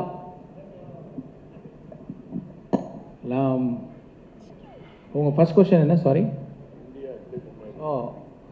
இந்தியன் 1 வரும்போது இந்தியா எப்படி இருந்துச்சு, இந்தியன் 2 வரும்போது இந்தியா எப்படி இருக்கு? அந்த கேள்வி நான் உங்கள்கிட்ட கேட்கணும்னு விரும்புகிறேன். நீங்கள் சொல்லுங்கள் ப்ளீஸ். அப்போ நான் குழந்தையா இருந்தேன், அதனால தெரியல. சரி சரி. இப்போ இன்னமும் அந்த கரப்ஷன் சரியாகலன்னு தோணுது அப்படின்னு நீங்கள் நினைக்கலையா? நினைக்கிறேன். அவ்வளோதான், ரெண்டு பேரும் ஒரே மேட்டர் பேசிகிட்டு இருக்கோம். எதுவும் மாறலையே, கம் பேக் இண்டியன். எவனோ திருந்தலையே, கம் பேக் இண்டியன். லஞ்சம் லஞ்சம் லஞ்சம், அதுதான் படம், வந்து பாருங்க. அடுத்த கேள்வி என்ன சொன்னீங்க? பர்சனலா உங்களுக்கு ஏதோ இந்த கரப்ஷன்னால பாதிப்புகள் உண்டாகி இருக்கா? நான் பாலிடெக்னிக்கில் சேரும்போது அப்போ வந்து income certificate, birth certificate, community certificate இதெல்லாம் நான் ப்ரொடியூஸ் பண்ண வேண்டிய ஒரு இது இப்போ ப்ரொசீஜர் இருக்குது. இப்போ அதுக்கு நான் அந்த சர்டிஃபிகேட் அலையும் போது நான் இந்த இதெல்லாம் பார்த்தேன், லைக் கொடுக்க வேண்டிய ஒரு சூழ்நிலை இருக்கும். அது என்ன ரொம்ப பாதிச்சுது அப்போது. ஸோ அப்போ வந்து அது எனக்கு ஒரு வாய்ப்பு, ஒரு ஃபிலிம் மேக்கராக வரும்போது அதை நான் எக்ஸ்பிரஸ் பண்ணேன். அதுதான். இந்தியன் 1 வந்து நீங்கள் வந்து சொன்னீங்க பர்ஃபார்மன்ஸு ப்ரெசன்ஸ்லாம் இப்போ இந்தியன் 2ல் சூப்பராக இருக்குன்னு. இந்தியன் 1ல் உங்களோட ரொமான்ஸும் எவ்வளோக்கு எவ்வளோ அந்த ஊழல் எதிர்த்த அரசியல்வாதி ஈக்குவலாக இருந்ததோ அதை நாங்கள் இதுலேயும் எதிர்பார்த்தோம். இதில் இந்தியன் தாத்தாவை மட்டும் வரீங்களா, இந்தியனாகவும் வரீங்களா? பார்ட் 3லையாவது எங்களுக்கு ஏற்ற அந்த ரொமான்ஸும் இருக்குமா? ஏங்க, என்னை தவிர யாருமே ரொமான்ஸ் பண்ணக்கூடாதுன்னு நீங்கள் எப்படிங்க சட்டம் போடலாம்?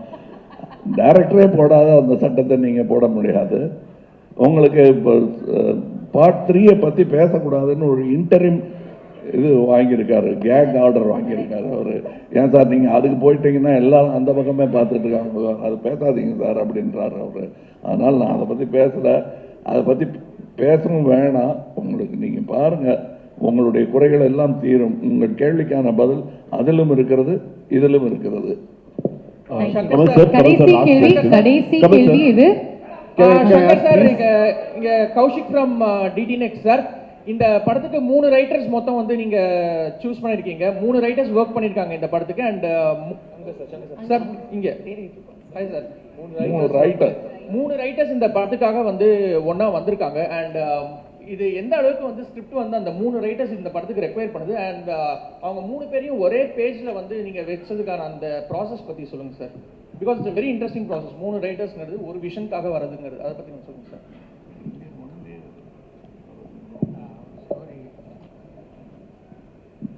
இப்போ என்னென்ன தேடுறது தாங்க.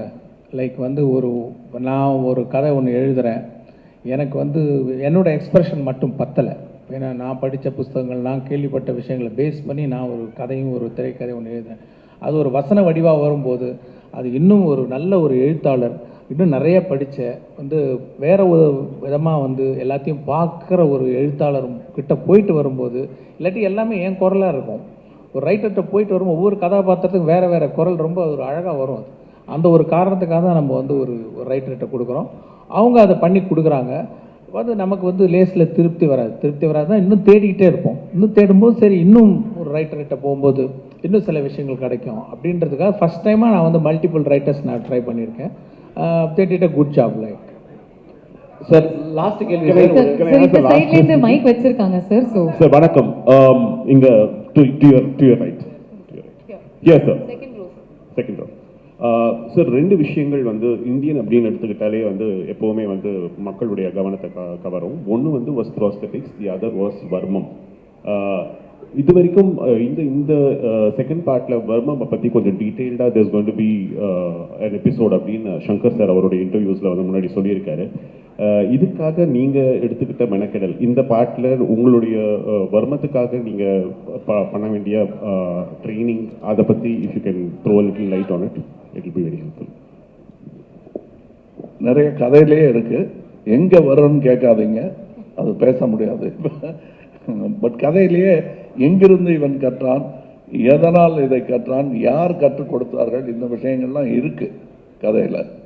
அது பகுதி பகுதியாக சொல்லப்பட்டிருக்கிறது. என்னை பொறுத்தவரையிலும் அதுலேயே கூட எனக்கு என்ன தோணுச்சுன்னா, அடடா இன்னும் இதெல்லாம் சொல்லியிருக்கலாமே அப்படின்னு அவரே சொன்னார் இல்லையா, 2வது பகுதி எடுப்பதை பற்றி எண்ணமே இல்லை, இதே எப்படியாவது ஆடியன்ஸை கொண்டு போய் சேர்க்கணுங்கிற எண்ணம் தான் இருந்தது. படத்தில் எல்லாரும் அதை ரசிக்கும் போது அதை சொல்லியிருக்கலாமே இதை சொல்லியிருக்கலாமேன்னு தோணி விட்டதையெல்லாம் சாதித்து மறுபடியும் கையில் எடுக்கக்கூடிய படம் தான் இந்தியன் 2. அதில் நீங்கள் பார்ப்பீங்க நிறைய வர்மக்கலை பற்றிய விஷயங்கள் இருக்குது. அந்த வர்மக்கலை மார்ஷல் ஆர்ட்ஸ் மூலம் எப்படி உலகமே இணைகிறது என்பதை ஒரு சின்ன காட்சியிலெல்லாம் காட்டியிருக்காரு. அந்த காட்சியை சொல்லிட்டேன்னா அப்புறம் அதுக்கு ஒரு தனியாக ஒரு ஃபோன் கால் வரும், அதை ஏன் சார் சொன்னீங்க, அதை பார்க்கட்டுமே, அவங்க பார்க்க விட மாட்டேங்க போல் இருக்க அப்படின்னு சொல்லிடக்கூடாது, அதுக்காக அந்த காட்சி செய்ய சொல்லலை. பட் உலக மார்ஷல் ஆர்டிஸ்ட் எல்லாம் தமிழ் கலையை எப்படி மதிக்கிறார்கள் என்பது படத்தில். உங்கள் அனுமதியோட ஒரு அடிஷன் சார், இதில் ஒரு விரலால் வர புரட்சி என்னன்னு நீங்கள் எலெக்ஷனில் பார்த்துருக்கீங்க, அதே விரலால் இன்னொரு புரட்சி ஒரு வர்மத்தில் காட்ட போறாரு, அதையும் இந்த எலெக்ஷனுக்கு அப்புறம் இந்த படத்தில் பாருங்க please. Sir Kamal, last question for the day. Last question please. one fan boy ஒரு question sir, like Indian franchise தாண்டி ஒரு beautiful creative collaboration with Kamal sir once again ஏதாவது பாசிபிள் எதிர்பார்க்கலாமா? இந்தியன் franchise தாண்டி இன்னொரு கொலாபரேஷன் கமல் சாரோட. எந்த கதையை பண்ணாலும் அவர் ஒரு தடவை வந்துட்டு போவாருங்க மைண்டில். we are waiting sir. எங்க பாய்ஸ் 2 வந்தாலும் அவர் தாங்க ஃபர்ஸ்ட் வருவாரு. Thank you. இந்த ஃபன் நோட்டோட நாங்க வந்து இந்த நிகழ்ச்சியை முடிச்சுக்கிறோம். சார் கமல் சார், இன்னைக்கு நீங்க சேனாதிபதியா உருவெடுத்திருக்கீங்க, இன்னைக்கு நீட்டும் கள்ளச்சாராயமும் அழிக்க முடியாத சுச்சுவேஷன்ல இருக்கு, சேனாதிபதியா இதுக்கு முடிவு என்ன? அதாவது நான் கள்ளச்சாராயத்தை பற்றி பல இடத்துல பல ஊடகங்கள் சொல்லியிருக்கேன். இது எல்லாரையும் பாதிக்கிற விஷயங்கிறதுனால இதோட பேசிட்டு நிறுத்திடுறேன். கள்ளச்சாராயம் வருவதற்கான காரணமே மது விலக்குத்தான். வள்ளுவர் வந்து மது விலக்கை பற்றி எழுதுறாருன்னா அப்பவே இருந்திருக்கு அது பெருசா. இது மத விலக்கி வச்சுட்டா அவனை மனதில் முடிவு செய்ய வேண்டும், இது உடம்புக்கு கெடுதல் என்று. விஷம் இதுதான், நெருப்பு இதுதான், இதை தொடக்கூடாது, இதை உண்ணக்கூடாது என்னும் உணர்வு பொது வெளியில் வர வேண்டும். அப்பதான் இது போகுமே தவிர மது விலக்கு பண்ணி வச்சுக்கிட்டா கள்ளச்சாராயம் மிகும், அதனால் கள்ளச்சந்தை பெருகும், கள்வர்கள் பெருகுவார்கள். சார் கமல் சார் ஒரு கொஸ்டின் சார். உலகநாயகன் கமலஹாசன் நாங்கள் வந்து ஃபியூச்சர் ஃபுல்லாக நாங்கள் கேட்டுன்னு இருக்கோம். இப்போ வந்து உலகநாயகன் தாத்தான்னு ட்ரெண்டிங் போயிட்டு இருக்கு. நீங்கள் கூட ஸ்டேஜில் சொன்னீங்க நான் இப்போ கூட தாத்தா தான் என் பொண்ணு மனசு வச்சான்னு சொன்னீங்க. ஏன் சார் அது மாதிரி சொன்னீங்க? சொல்லக்கூடாதுங்கிறீங்களா? இல்லை சொல்லலாம் சார். இப்போ வந்து நீங்கள் அதாவது இதெல்லாம் நீங்க பண்ணி வைக்கிற கோளாறு தான். தாத்தான்னு சொன்ன என்ன, நான் தாத்தா தானே. காந்தியை தாத்தான்னு சொல்லி என்ன குறைஞ்சு போயிட்டாரா? இல்லை பெரியாரை தாத்தான்னு கூப்பிட்டா குறைஞ்சு போயிடுவாரா? ஐயான்னு கூப்பிடாம தாத்தா பெரியார் தாத்தான்னு நான் சொன்னேன்னா ஒன்றும் ஆயிடும். அந்த தாடிக்கு டையெல்லாம் அடிக்க முடியாது. உள்ள மனசு மாதிரி அந்த வெள்ளை மறுபடியும் வெளியே வந்துடும். அதனால தாத்தாவா இருக்கிறதுக்காகத்தான் நாம பயிற்சி எடுத்துக்கிட்டே இருக்கோம். நீங்களும் எடுத்துக்கிட்டோம், நாளை அது நடந்தே தீரும். இந்த क्वेश्चन லாஸ்ட் இந்த क्वेश्चन உங்களுக்கு மட்டும் கேட்கலாம். தயாரிப்பாளர் சங்கத்துல சார் பாவம் சார், அவங்க வந்து இவ்வளவு நேரம் உட்கார்ந்துகிட்டு இருக்காங்க, பயந்துறாதீங்க. யார் அவரு? கையில மைக் இல்லைன்னா எந்த அவசரத்துல பேசணுமோ அந்த வால்யூம்ல பேசிட்டு இருக்கீங்க. மைக் இருக்கு, கொஞ்சம் பார்த்து.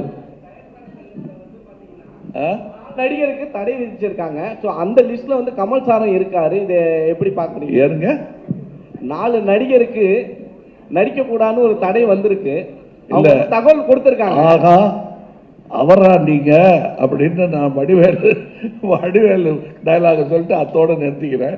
இது வந்து இந்தியன் 2க்கானது. இது பக்கத்துல தான் அந்த பில்டிங், அங்க போய் உட்கார்ந்து அது பேசலாம். Thank you very much. எல்லா கேள்விகளுக்கும் நன்றி. இதோட நம்ம வந்து சிரிப்போட